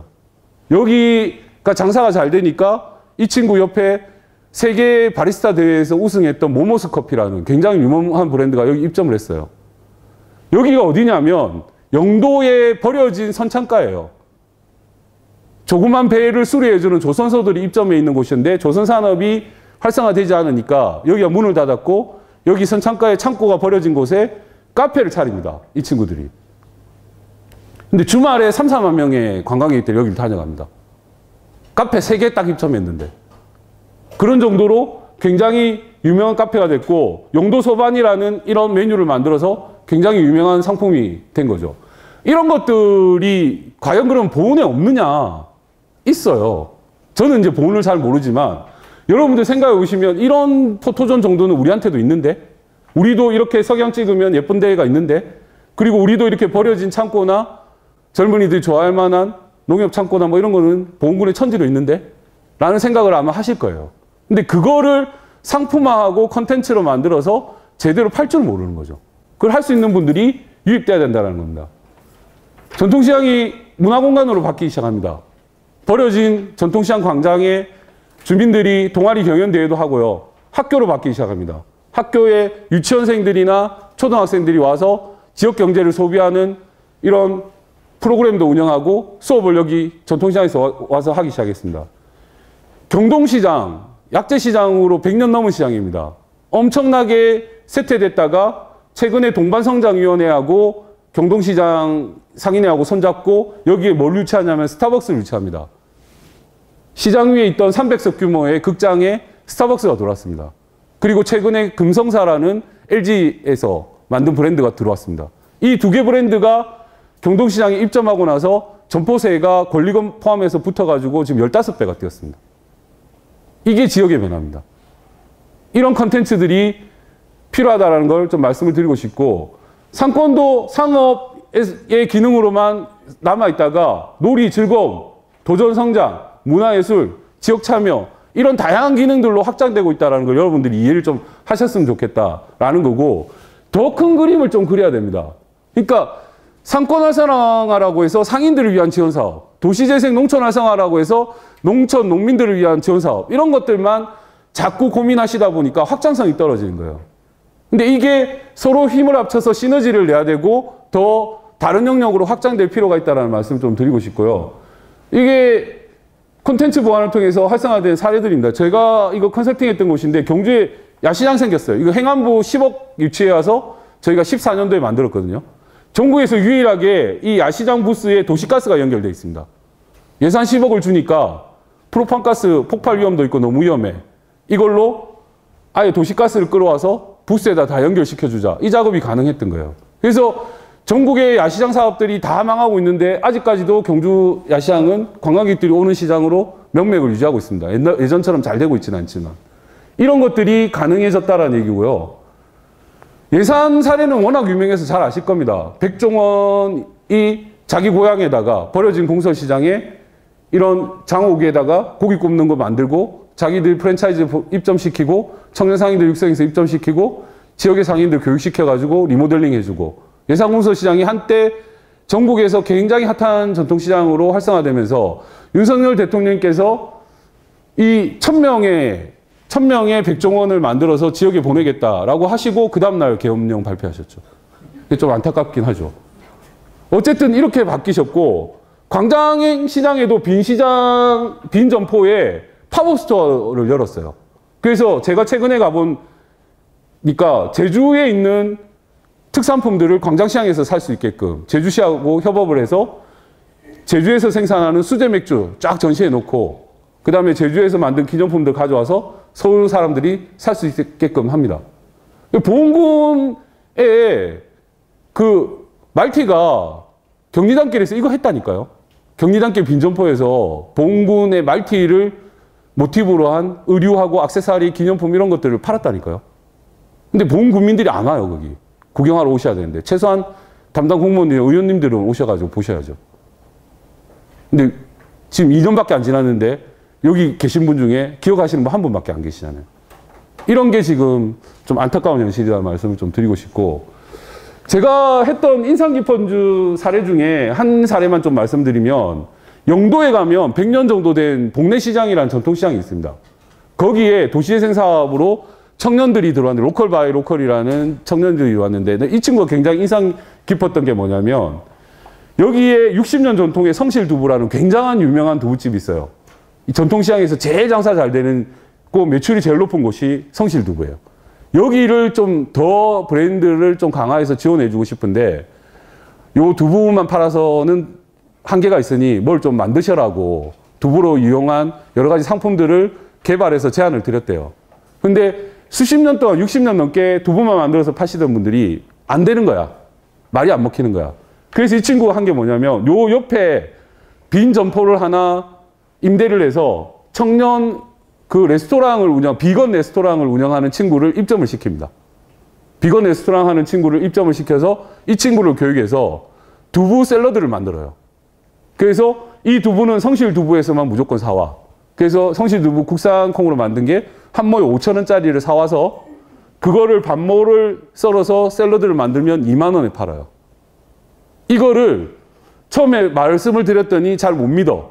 그래서 대통전수방이라는 프리마켓을 여는데 여기 두부집 사장님과 여기 레스토랑 가게의 청년을 같은 부스 바로 옆에다가 딱 배치를 시킵니다. 의도적으로. 그래서 옆 부스에서 두부를 사와서 반모를 잘라서 5,000원짜리가 반짜리니까 2,500원이죠. 2,500원이 2만 원이 돼서 불티나게 팔리는 거를 계속 보여줍니다. 배가 아파서 죽어요. 이거를 보여주고 나서 어떻게 변화들이 생겼냐면 국수 만들던 집이 있어요. 국수 만들던 집에 이 국수 만드는 어르신하고 손잡고 디자인하고 붙여줘서 이렇게 선물 세트를 만듭니다. 국수 이렇게 한 뭉탱이 만들어서 몇천 원밖에 못 받던 거를 선물 세트 만들어서 15,000원, 2만 원에 팔고 온라인에서 드디어 배송을 하기 시작합니다. 전통시장 어디에 나가면 있는 건어물집 있죠. 그냥 박스 이렇게 열어가지고 멸치 팔고 오징어 팔고 하시던 분들. 이렇게 진공포장 다 해가지고 온라인에서 파는 방법을 알려드립니다. 그러니까 부산시 영도구인데 영도구에서 이거 너무 괜찮다. 우리 영도구의 기념품점에서 이거 납품받아서 팔아줄게 해서 이런 것들이 거기에 납품되기 시작합니다. 그래서 점포에서 평생 몇천 원, 몇천 원, 뭐, 기껏해야 돈 10,000원 주고 검은 봉다리에 담아주던 상품들이 드디어 온라인에 런칭돼서 팔리기 시작했고, 삼진어묵 공장 바로 옆에 아리아식스라는 그 스토어에 입점을 하기 시작합니다.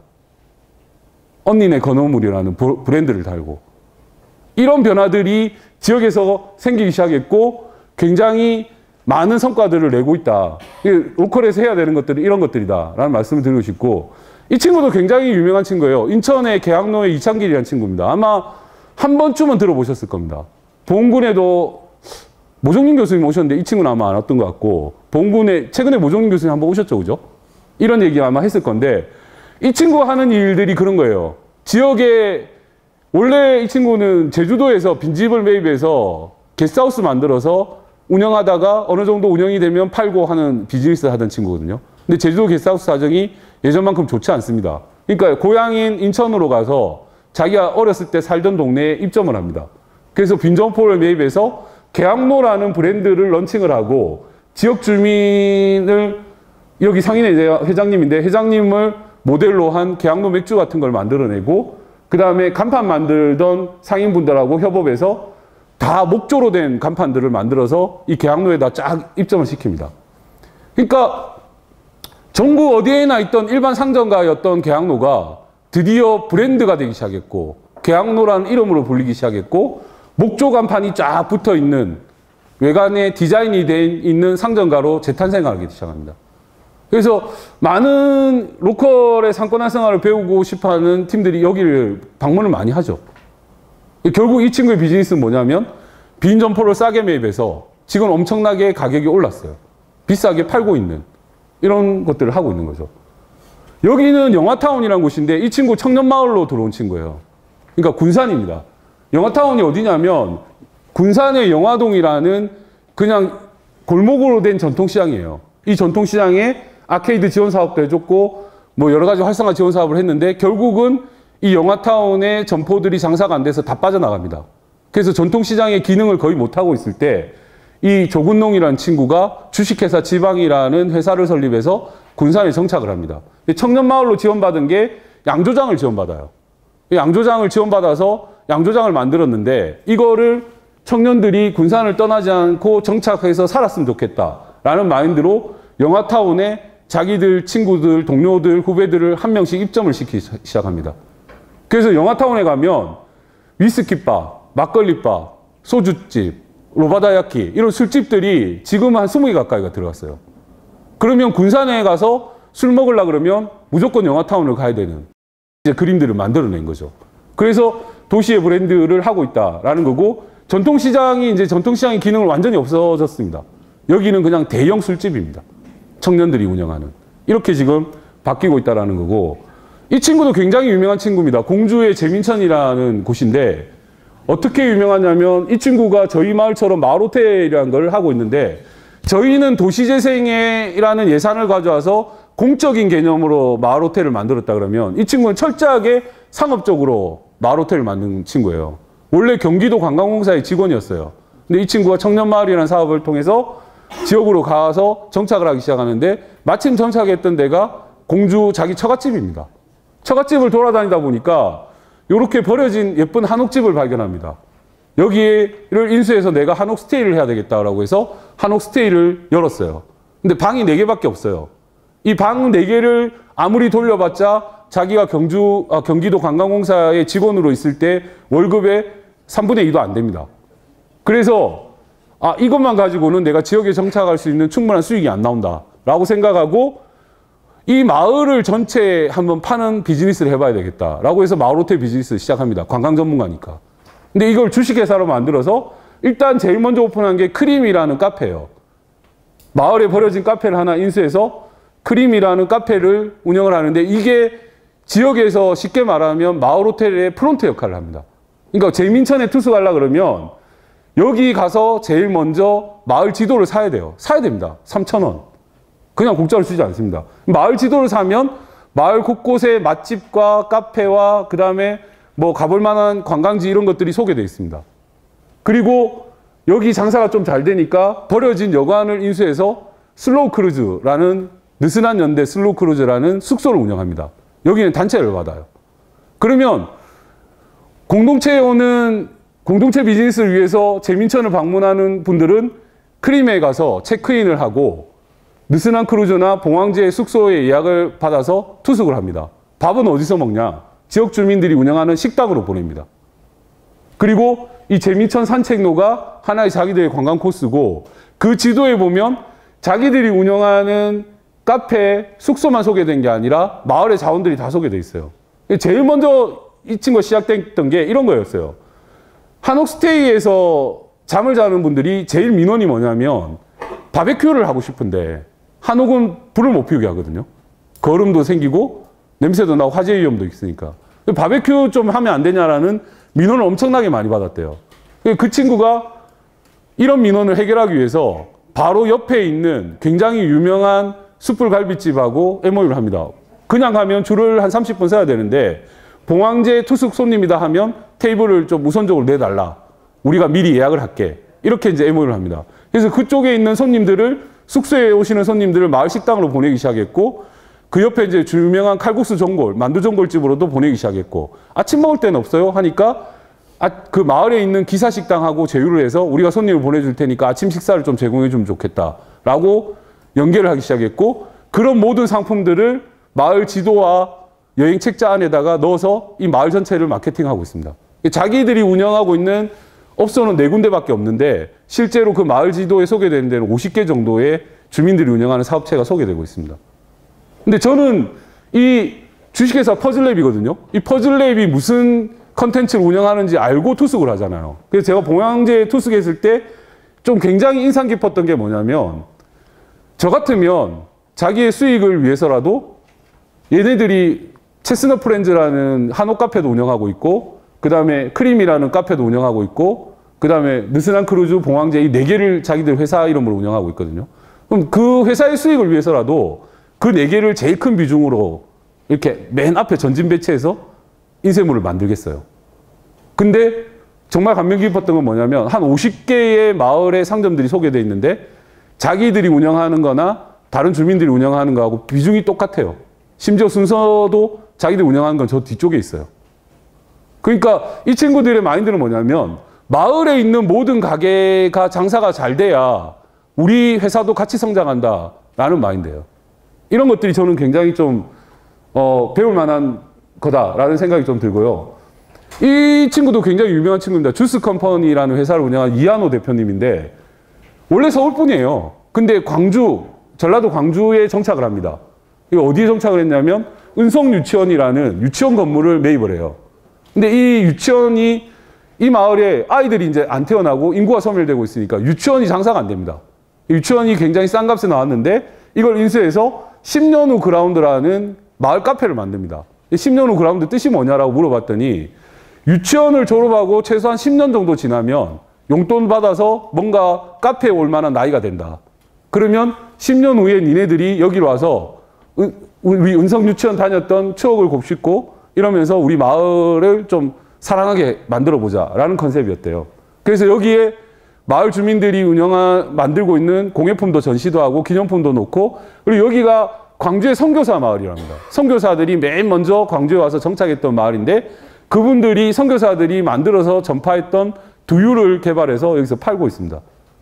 그리고 여기 많은 예술가들이 정착을 하니까 골목 비엔날레라는 걸 만들어서 운영하기 시작했는데, 이게 광주시에서 보니까 꽤 성과가 있거든요. 도시재생하고도 연계해서 꽤 성과가 나니까 지금은 어떻게 하고 있냐면 광주 비엔날레 할 때 이 양림골목 비엔날레를 같이 합니다. 그래서 광주시에서 투어 버스를 지원해서 광주 비엔날레 오신 분들이 양림골목 비엔날레를 같이 투어할 수 있게끔 관광상품 연계를 해줬어요.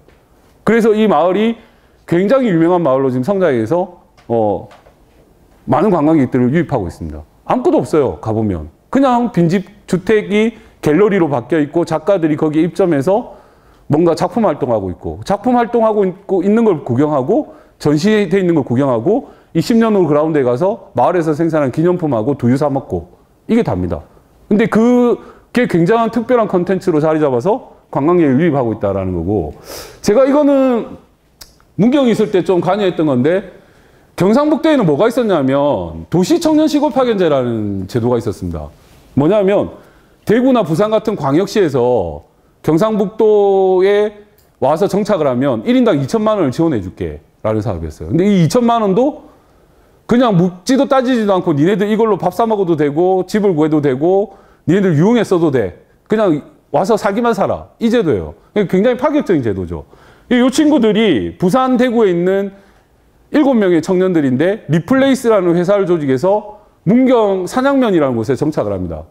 문경 산양면 처음 들어보시죠? 저도 문경에 한 5년 정도 살았는데 산양면은 가볼 일이 거의 없어요.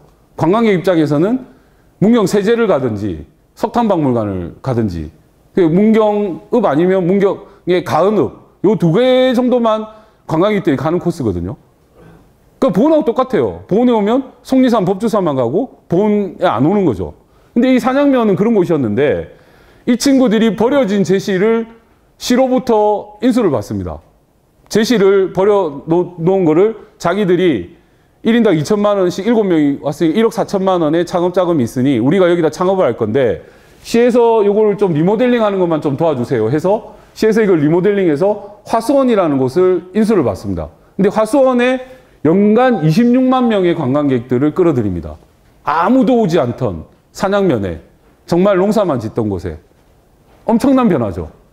여기에서 이런 카페들도 운영하고 스테이도 운영했는데 정말 많은 관광객들이 몰리니까 산양면에 있던 양조장 이거 우리 리모델링 해줄 테니까 이것도 니네들이 좀 운영해봐. 그래서 산양정행소라는 카페가 또 생겼어요. 여기도 정말 많은 관광객들이 몰립니다.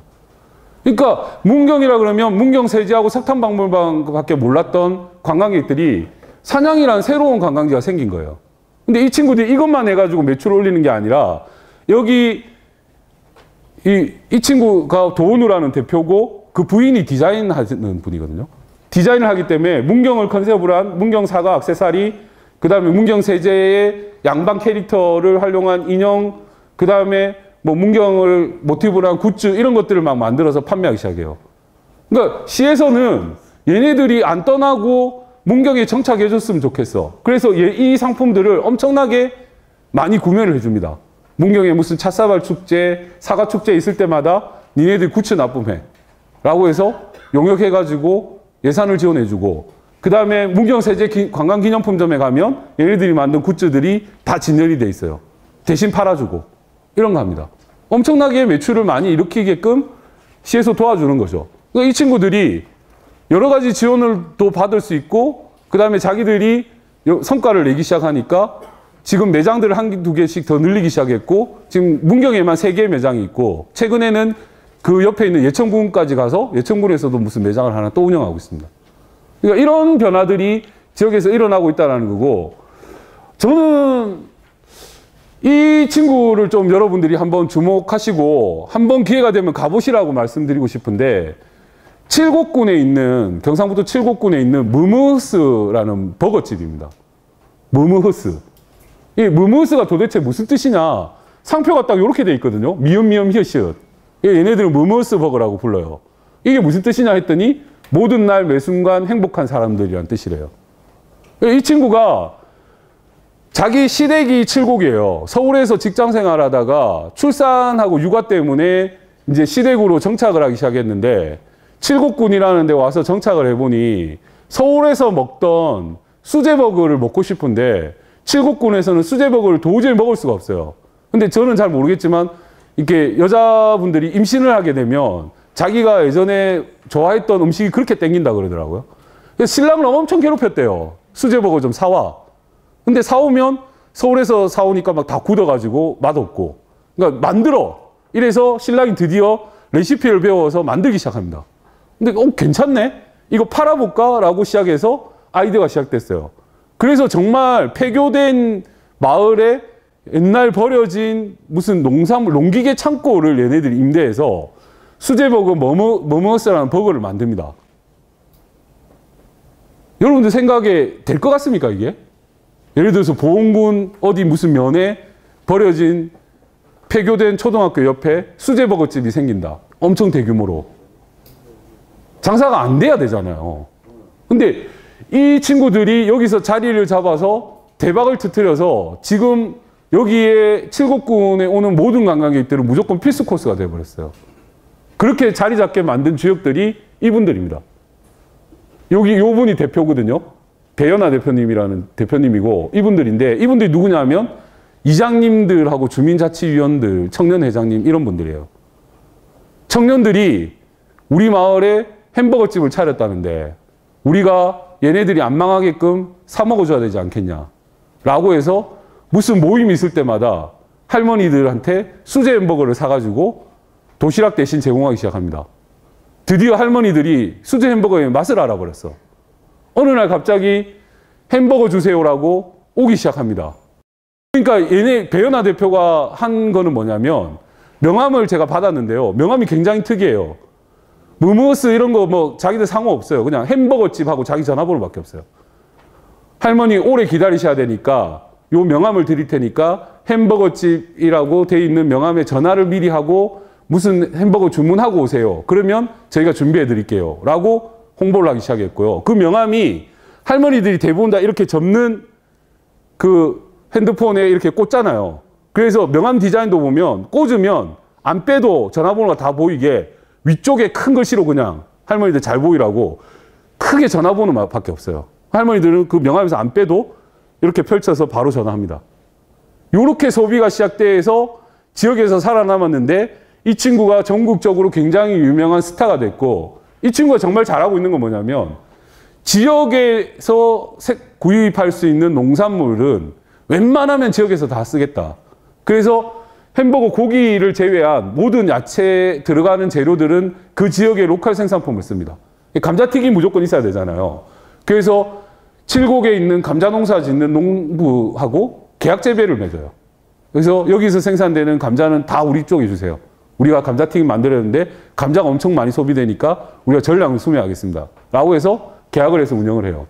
그러니까 이 햄버거집이 잘 되면 감자 농사 짓는 분도 좋고 지역민들도 좋고 그 다음에 그 주변에 땅값이 엄청 올랐어요. 그래서 그러니까 지주들도 좋은 거예요.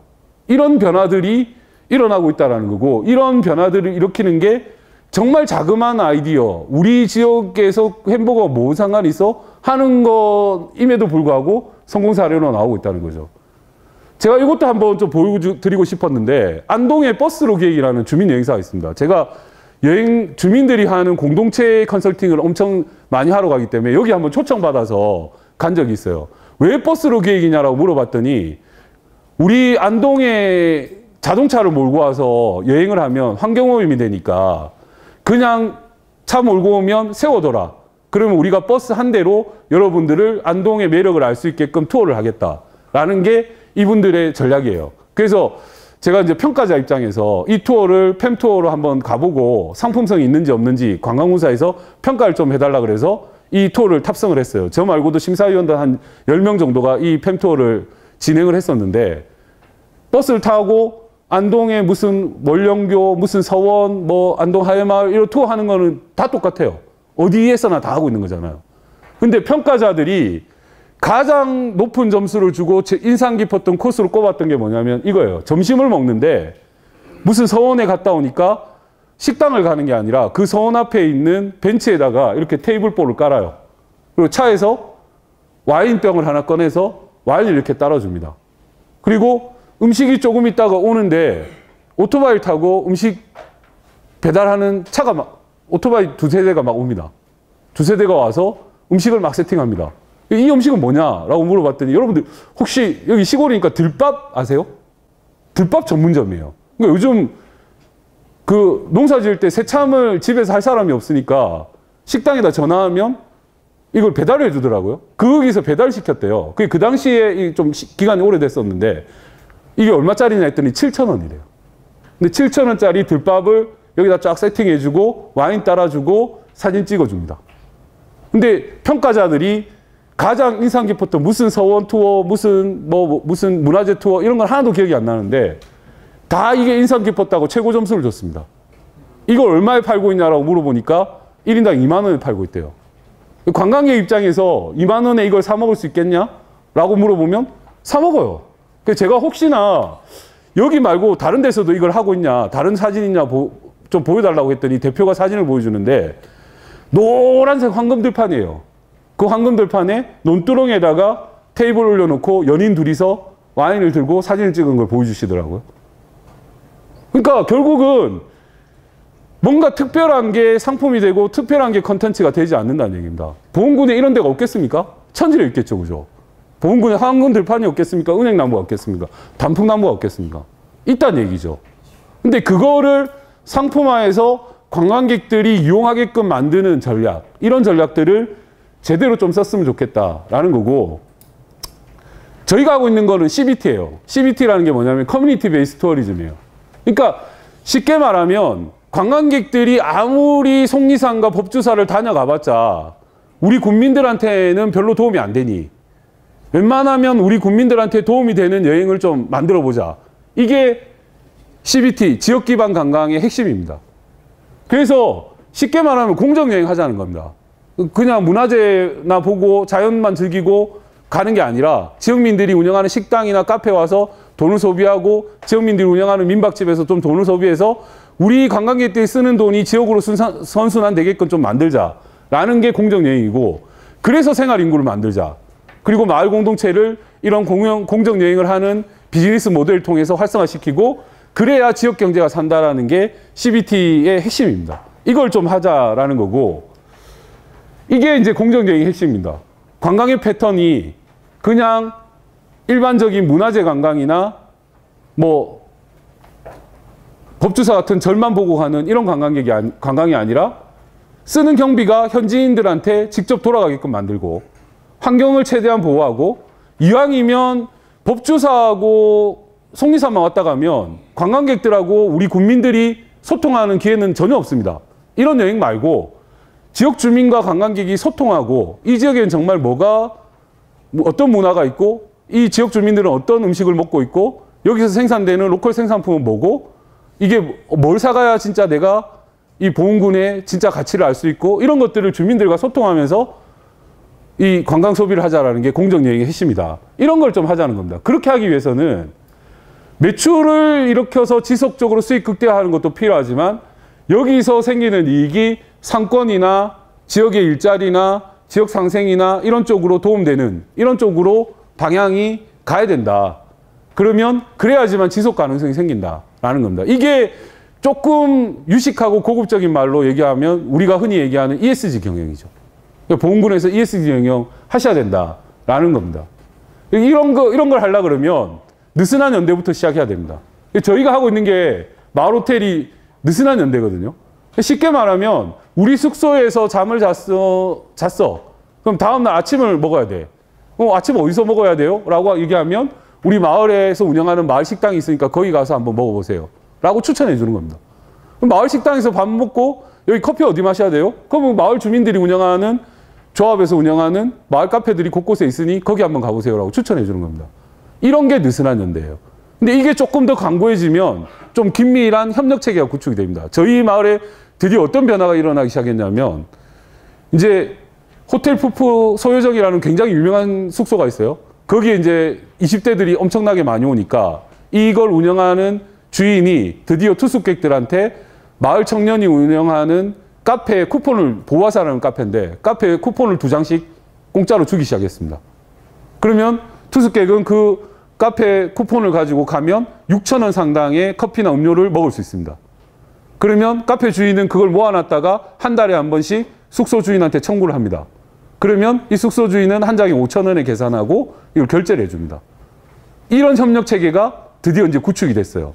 그러니까 숙소 입장에서는 우리 숙소에 오면 마을의 카페를 이용할 수 있는 쿠폰을 준다는 마케팅으로 활용을 하고, 손님 입장에서는 야, 이왕이면 저기 커피 쿠폰 주는 숙소로 예약하자. 그래서 그쪽으로 예약을 하고, 카페 입장에서는 아침 시간에 보통 11시 이전에 체크아웃을 하거든요. 아침 시간에 손님이 잘 안 오는 시간에 1,000원 할인해 주는 대신에 안정적인 브런치 고객들을 손님으로 받아요.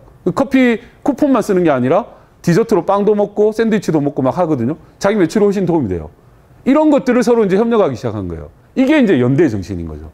그래서 우리 마을은 내 카페 하나 팔고 내 숙소 하나 팔고 이게 중요한 게 아니에요. 우리 마을에 관광객이 많이 와야 같이 성장한다. 이런 개념들이 만들어지기 시작했다는 거죠. 이게 부르드에라는 프랑스 학자가 얘기하는 사회적 자본의 의미입니다. 쉽게 말하면 지역에 카페 하나 생기고 숙소 하나 생기는 건 그냥 일회 경제 자본이에요.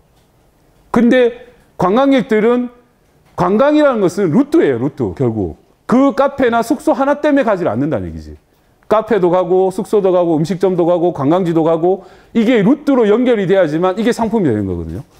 그러니까 일회 경제 자본만 가지고는 경쟁력이 1밖에 안 되는 거예요.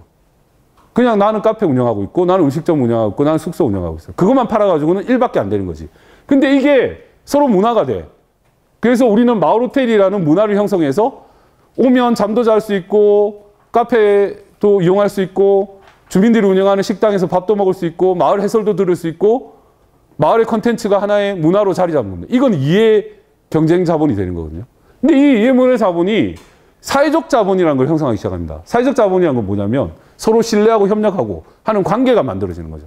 이건 3의 자본이 되는 거예요.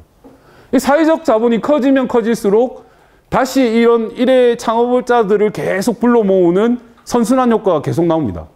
그래서 결국은 뭐냐면 밥그릇을 자꾸 키우자는 얘기입니다.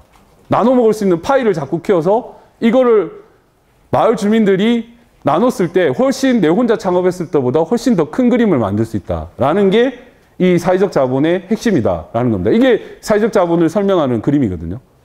쉽게 말하면 금융자본은 주민들이 조합 만들어서 출자금 내면 금융자본은 금방 형성됩니다. 근데 이 금방 형성된 금융자본은 금방 소비되기도 해요. 장사가 안 돼서 출자금을 까먹기 시작하면 한 달 만에도 없어지는 게 금융자본이에요. 근데 이 사회적 자본은 신뢰, 네트워크, 규범, 질서, 협력, 결석, 질서거든요. 이런 것들은 쉽게 만들어지지 않아요. 마을 주민들끼리 서로 협력하고 오랫동안 싸우기도 하고 회의하면서 규정도 만들어지고 질서도 만들어지고 하는 세월을 거쳐야지만 형성되는 게 사회적 자본이죠. 이 사회적 자본이 많아지는 지역이 정말 경쟁력 있는 지역이 된다라는 말씀을 좀 드리고 싶습니다. 그래서 이런 사회적 자본을 만드는 데 투자를 많이 하시라라는 말씀을 드리고 싶고, 저희의 그림은 이런 그림입니다. 그냥 수직적 호텔의 한 건물에 객실도 있고 카페도 있고 주차장도 있어야 되는데 이걸 마을 전체에 그냥 눕혀놨다라는 겁니다. 그래서 마을 곳곳이 빈집이 숙소로 되고 있고 카페가 되고 있고 식당이 되고 있고 기념품 임점이 되고 있습니다. 저희 지금 21명에서 출발했는데 어제 물어보니까 56명 됐대요. 56명이 100만 원씩을 내서 5,600만 원의 자본금으로 이렇게 숙소와 마을복과 지원사업과 사회공헌 사업 분과 4개 분과를 나눠서 운영을 하고 있고, 도시재생 사업이 끝났습니다. 도시재생 사업이 끝났고 24년 말에 5개의 거점 시설을 만들어서 주민들한테 위탁을 했습니다. 정말 다른 지역에서 신기해하는 게 뭐냐면 도시재생이 끝났고 주민들한테 공공시설물을 5개 관리 위탁을 줬음에도 불구하고 전기세 10원도 지원 안 하고 있습니다. 주민들이 스스로 다 운영하고 있습니다. 돈을 벌어서. 그게 어떻게 가능해? 라고 많이 물어보십니다. 그게 가능한 이유가 주민들이 직접 투자한 숙소가 지금 19개째, 지금 어저께 19개, 19호가 오픈했어요. 19호가 오픈하고 19개의 숙소에서 아무도 오지 않는 관광객들이 오지 않는 마을에 관광객들이 와서 차도 대고 골목길에 시끄럽게 하고 쓰레기도 버리고 불편한 주민들이 생겼으니 우리가 버는 돈의 일부를 마을로 기부할게 라고 하는 제도가 만들어졌어요. 그래서 한 숙소당 15만 원의 회비를 월 납부를 합니다. 마을 기금으로. 그 돈이 20개가 모이면 마을에 300만 원의 기금이 계속 쌓입니다. 그 기금으로 운영하고 있어요. 도시재생이 끝났음에도 불구하고 커뮤니티 센터 건물 3층짜리 전기세 150만 원을 주민들이 그 돈으로 내고 있고 프로그램이 20개가 넘게 거기서 돌아가고 있습니다. 이런 게 공동체의 힘인 거예요. 그게 가능한 게 뭐냐면 이런 거버넌스 조직이죠.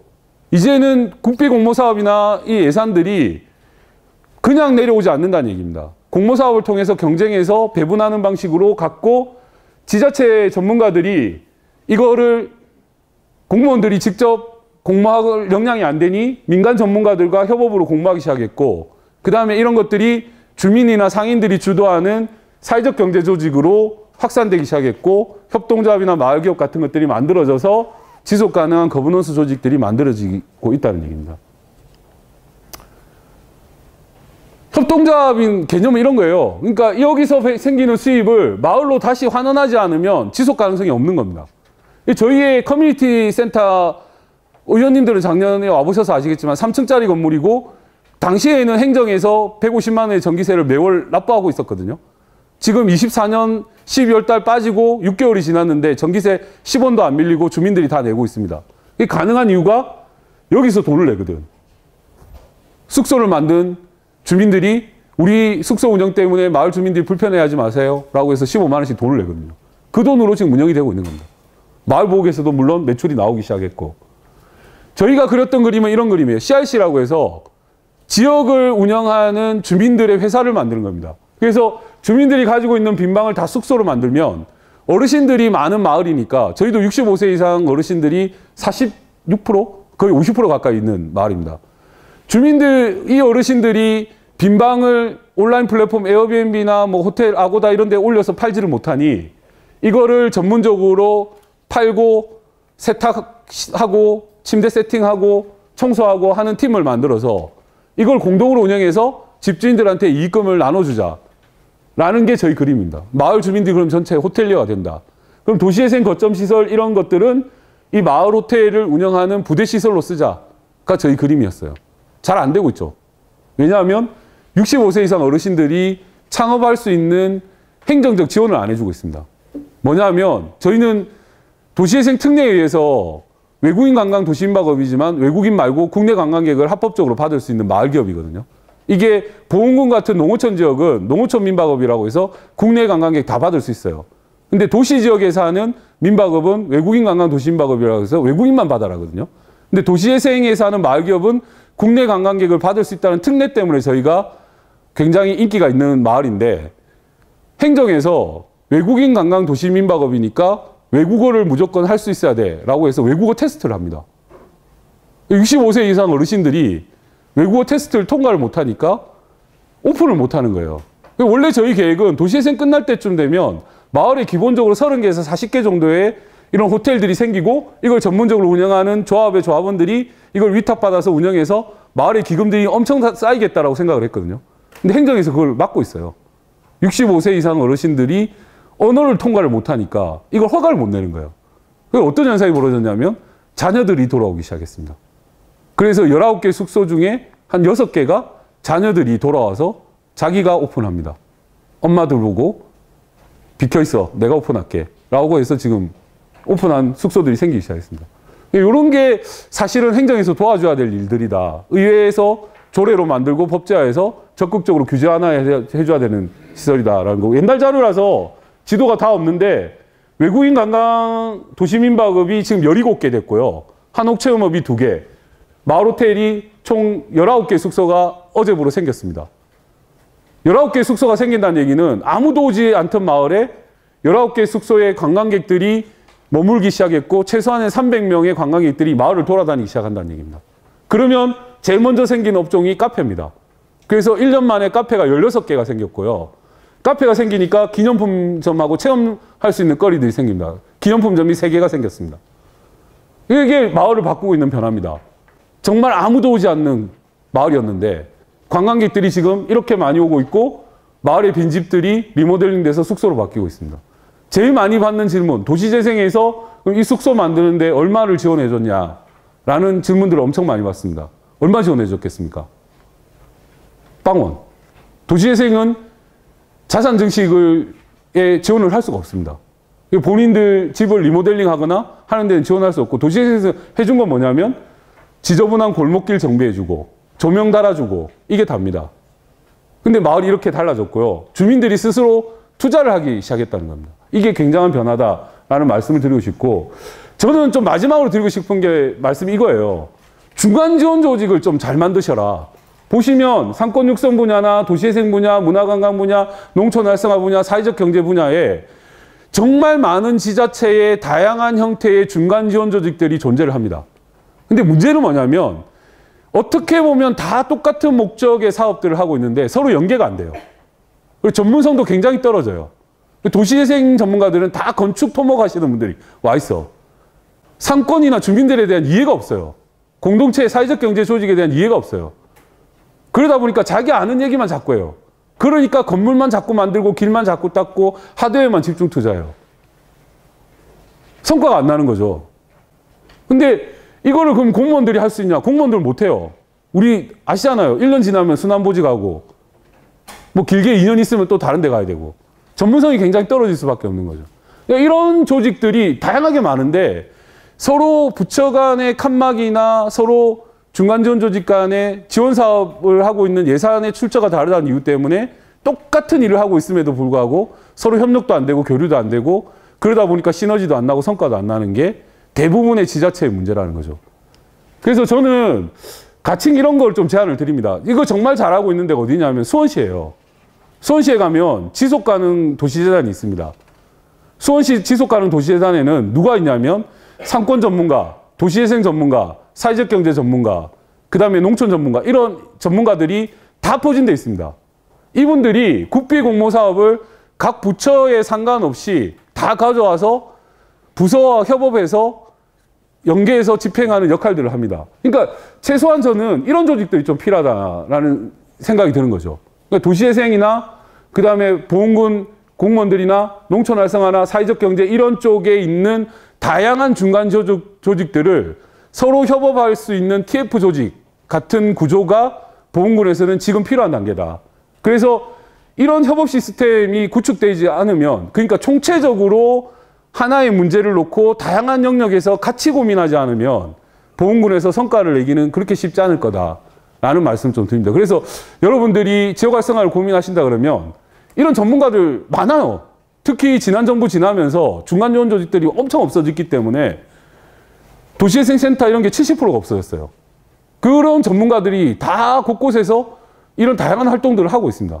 이런 분들을 좀 하나의 조직체로 만들어서 지역을 위해서 헌신할 수 있게끔 제도를 좀 만들고 정비를 해서 지원하고 좀 지속적으로 이분들이 여기에 정착해서 지역 활성화에 헌신할 수 있도록 만들어주는 게 이 의회와 공무원분들의 하실 역할들이 아닌가라는 말씀을 마지막으로 좀 드리겠습니다.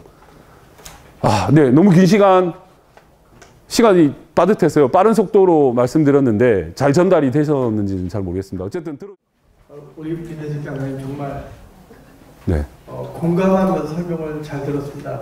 제가 이제 공교롭게도 네. 군정지원을 하면서 네. 공조 여행과 네. 마을 여행사를 통해서 생활을 늘리자. 네. 근데 정말 중요한 건 테마거든요. 네네네. 그 테마를 오늘 상당히 많이 공감 있게 봤고요. 그리고 전체적으로 ESG 경영에 대한 그룹도 제가 이번에 군정지원을 하면서 느꼈습니다. 네. 그리고 저희도 이제 활력센터가 있는데 액션 그룹이 사업을 하면서 그 연계할 수 있는 중간적이 정말 필요하다는 걸 느꼈었는데 네. 오늘 이 강의를 통해서 상당히 많이 공감하고 공부가 된 것 같습니다.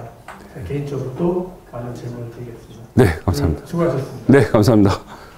어쨌든 도움이 조금이라도 되셨으면 저는 보람이 있을 것 같습니다. 네. 혹시 뭐 궁금하신 거나 제가 좀 보완 설명드려야 될 게 있을까요? 예, 예. 예전에 우리 의원들 이제 연구 용역 하잖아요. 네. 그럴 때 이제 했던 거 중에 하나가 제가 중간 지원 조직의 중요성을 네, 네. 얘기했거든요. 근데 오늘은 조금 중간 지원 조직에 대해서 약간 분량이 좀 작아서 네. 중간 지원 조직이 정말 중요한 역할을 하는데 그거를 우리 보훈부는 조금 부족한 부분이 있어요. 그래서 네. 이거를 좀 잘 진행하려면 어떤 구조로다가 나가야 되는지 이게 좀 궁금해요. 예, 제가 우리가 위탁 주고 있거든요. 예, 제가 좀 봤는데 보훈군도 안 하고 있는 건 아니거든요. 도시재생도 하셨고 네. 상권 활성화 사업도 하셨고 농촌 활력 사업도 하셨는데 그 중간 지원 조직들이 문제는 뭐냐면 각기 놀고 있다라는 게 굉장히 큰 문제고요. 그래서 제가 이제 수원시를 한번 가보시라고 말씀드리는 게 그거를 각계 놀고 있던 중간 지원 조직들을 통합 조직으로 재단화해 버렸어요. 그래서 그 재단이 하는 일들이 정말 각 부처의 공모 사업들을 연구해서 따와서 가장 잘 실천할 수 있는 전문가 그룹들, 액션 그룹들을 배치하고 효율적으로 예산이 집행되게끔 하는 컨트롤 타워 역할을 하거든요. 거기에 행정과 전문가, 민간 주민들 이런 네트워크가 정말 잘 돼 있는 구조라서 저는 앞으로 이제 행정의 중간 지원 조직은 그렇게 토탈 케어하는 쪽으로 가지 않으면 성과를 내기 어렵다라고 판단하고 있어요. 그래서 상권 전문가, 도시재생 전문가, 농촌 전문가, 사회적 경영 전문가 이런 분들이 다 같이 뭔가 협업해서 할 수 있는 구조를 좀 만들어주는 거를 고민하셨으면 좋겠다라는 말씀 좀 드리고 싶습니다. 네.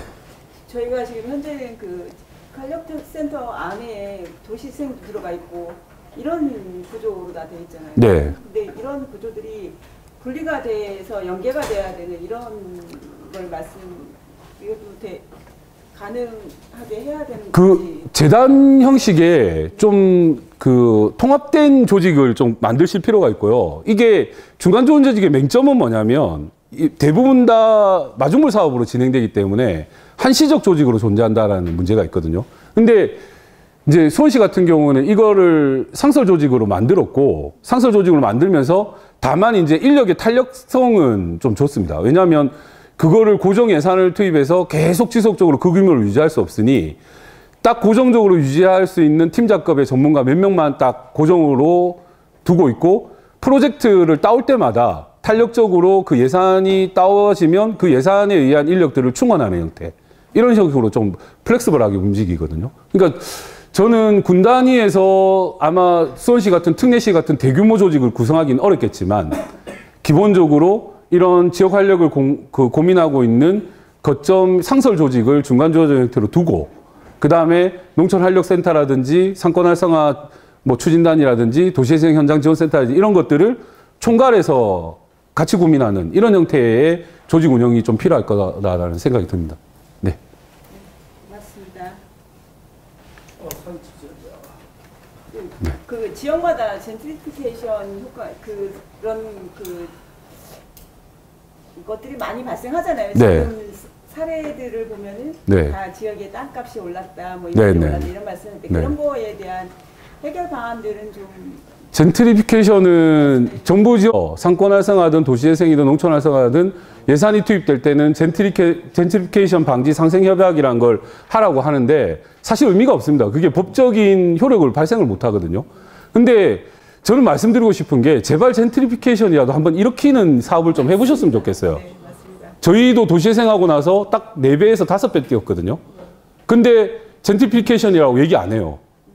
평당 200만 원 하던 게 지금 1000만 원 가까이 뛰었거든요. 근데 마을 주민들 엄청 좋아하세요. 근데 세입자들이 쫓겨날 수 있는 상황이 아니라니까요. 왜냐하면 세입자들이 들어오는 임대료는 아직도 낮아요. 그러니까 호가만 계속 올라가고 있지 실질적인 거래는 그 가격이 잘 안 이루어지고 있습니다. 다만 이제 특수 목적으로 나는 여기 와서 무조건 내국인이 투숙이가 합법적으로 투숙 가능한 스테이를 해야 되겠다 하시는 분들이 돈 싸들고 오는 거죠. 근데 그런 게 매물들이 많이 쏟아지지 않기 때문에 실질적으로 젠트리피케이션에 의한 문제는 많이 일어나고 있는 마을은 아니다. 근데 황리단길은 문제예요. 황리단길은 지금 주민들이 쫓겨나고 있거든요. 그건 젠트리피케이션이 아니고요. 정확하게 말씀드리면 투어리스트피케이션이에요. 집주인들이 집을 팔고 나간다니까요. 못 살아서. 세탁소, 미장원, 목욕탕, 뭐 슈퍼 다 카페예요. 생활 기반 시설이 무너지기 시작한 거죠. 그렇게 되다 보니까 주민들이 살 수 없는 환경이 된 거고 그렇게까지는 만들지 말자는 게 저희 마을의 모티브고 저희 마을은 그렇게까지 될 가능성은 거의 없습니다. 근데 보훈군이 제발 2배라도 좀 뛰는 모습을 한번 보여주면 성공한 거 아닌가요?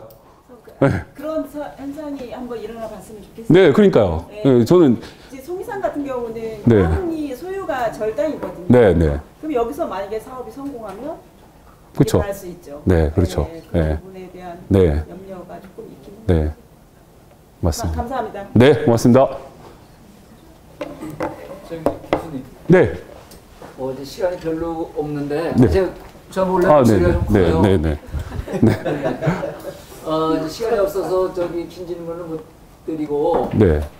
이제 좀 시간이 여유가 있었으면 저는 이제 황리단길이 어떻게 해서 생겨난 변화 과정부터 그런 걸 좀 더 듣고 기대를 하고 왔는데 그런 점이 못한 점 정말 안 좋고요. 또 이제 주민과 관광객이 소통하는 관광 소비 아까 말씀을 하셨잖아요. 네. 네. 이제 보훈에 대한 이 현실을 잘 모르겠지만은 그래도 이제 전문가의 지식을 볼 때 이제 아까 같이 관광객들이 우리 시장으로 흘러 들어올 수 있는 게 과연 어떤 게 역할을 하면 가장 효과가 있을까? 혹시 지금이라도 이렇게 지식을 조금 주실 수가 있나요? 제가 그것 때문에 고민을 엄청 많이 했거든요. 이 보훈군이 어떻게 하면 활성화될 수 있을까? 이 보훈군에 활동하는 친구들하고도 소통도 좀 해보고 했는데 이게 이제 대표적인 전국적인 명성을 가지고 있는 대표 관광지를 끼고 있는 지자체들의 가장 큰 문제가 그냥 스쳐 지나가요. 속리산을 스쳐 지나가고 법주사를 스쳐 지나가지 절대 국민들이 있는 그 상권으로 유입되지 않는다라는 게 가장 큰 문제거든요. 근데 그러면 관광객들이 속리산 갔다가 여기 가야 되는 이유를 만들어야 되는 거죠. 근데 이유가 없는 거예요, 지금은. 속리산, 법주사는 가야 될 이유가 있는데 전국의 명산이고 전국에서 유명한 절이니까 가야 되는 이유가 있는데 보훈군을 굳이 왜 가? 이유가 없는 겁니다. 그거에 대해서 좀 해답을 찾았으면 좋겠고 저는 아까 김천 장난스럽게 말씀드렸지만 김천 진짜 아무것도 아닌 김밥 천국으로 지금 관광객들이 오고 있다니까요. 보훈은 어쨌든 결초 보훈의 고장이잖아요. 그러면 여기 가서 정말 내가 은혜 입으신 감사하는 사람한테 보훈군에서 나는 뭔가 이런 걸 사서 선물하면 정말 그 의미가 있는 선물이 될 수 있다라는 게 소비자들의 마음에 포지셔닝만 된다 그러면 게임 끝나는 거죠. 그거 때문에 가는 거죠. 경주에 오면 여러분들 황남빵 무지 사가거든요. 근데 황남빵 왜 사가는지 관광객들한테 물어보면 이유가 없어요. 경주니까, 경주에 유명하니까 그냥 황남빵 사는 거야. 충무 가면 충무김밥 무지 먹어요. 왜 먹는지 몰라요. 통영 가면 꿀빵 무조건 사오고. 근데 보훈 가면 무조건 뭘 사야 되거나 뭘 해야 되는 이유가 없는 거죠. 그게 이제 가장 큰 문제인 거죠. 대추? 대추는 경산에도 있거든. 그러니까 그게 좀 문제인 것 같아요. 그래서 보훈의 컨텐츠와 보훈의 필수적인 경쟁력이 될 만한 뭔가 요소가 소비자의 마음에 저희는 포지셔닝이라 그래요. 자리 잡아야 돼요. 보훈 가면 여기 무조건 가야 되고 이거 무조건 사야 돼. 라는 게 안 되면 미래가 없는 거죠. 그걸 만드셔라는 말씀 꼭 드리고 싶습니다.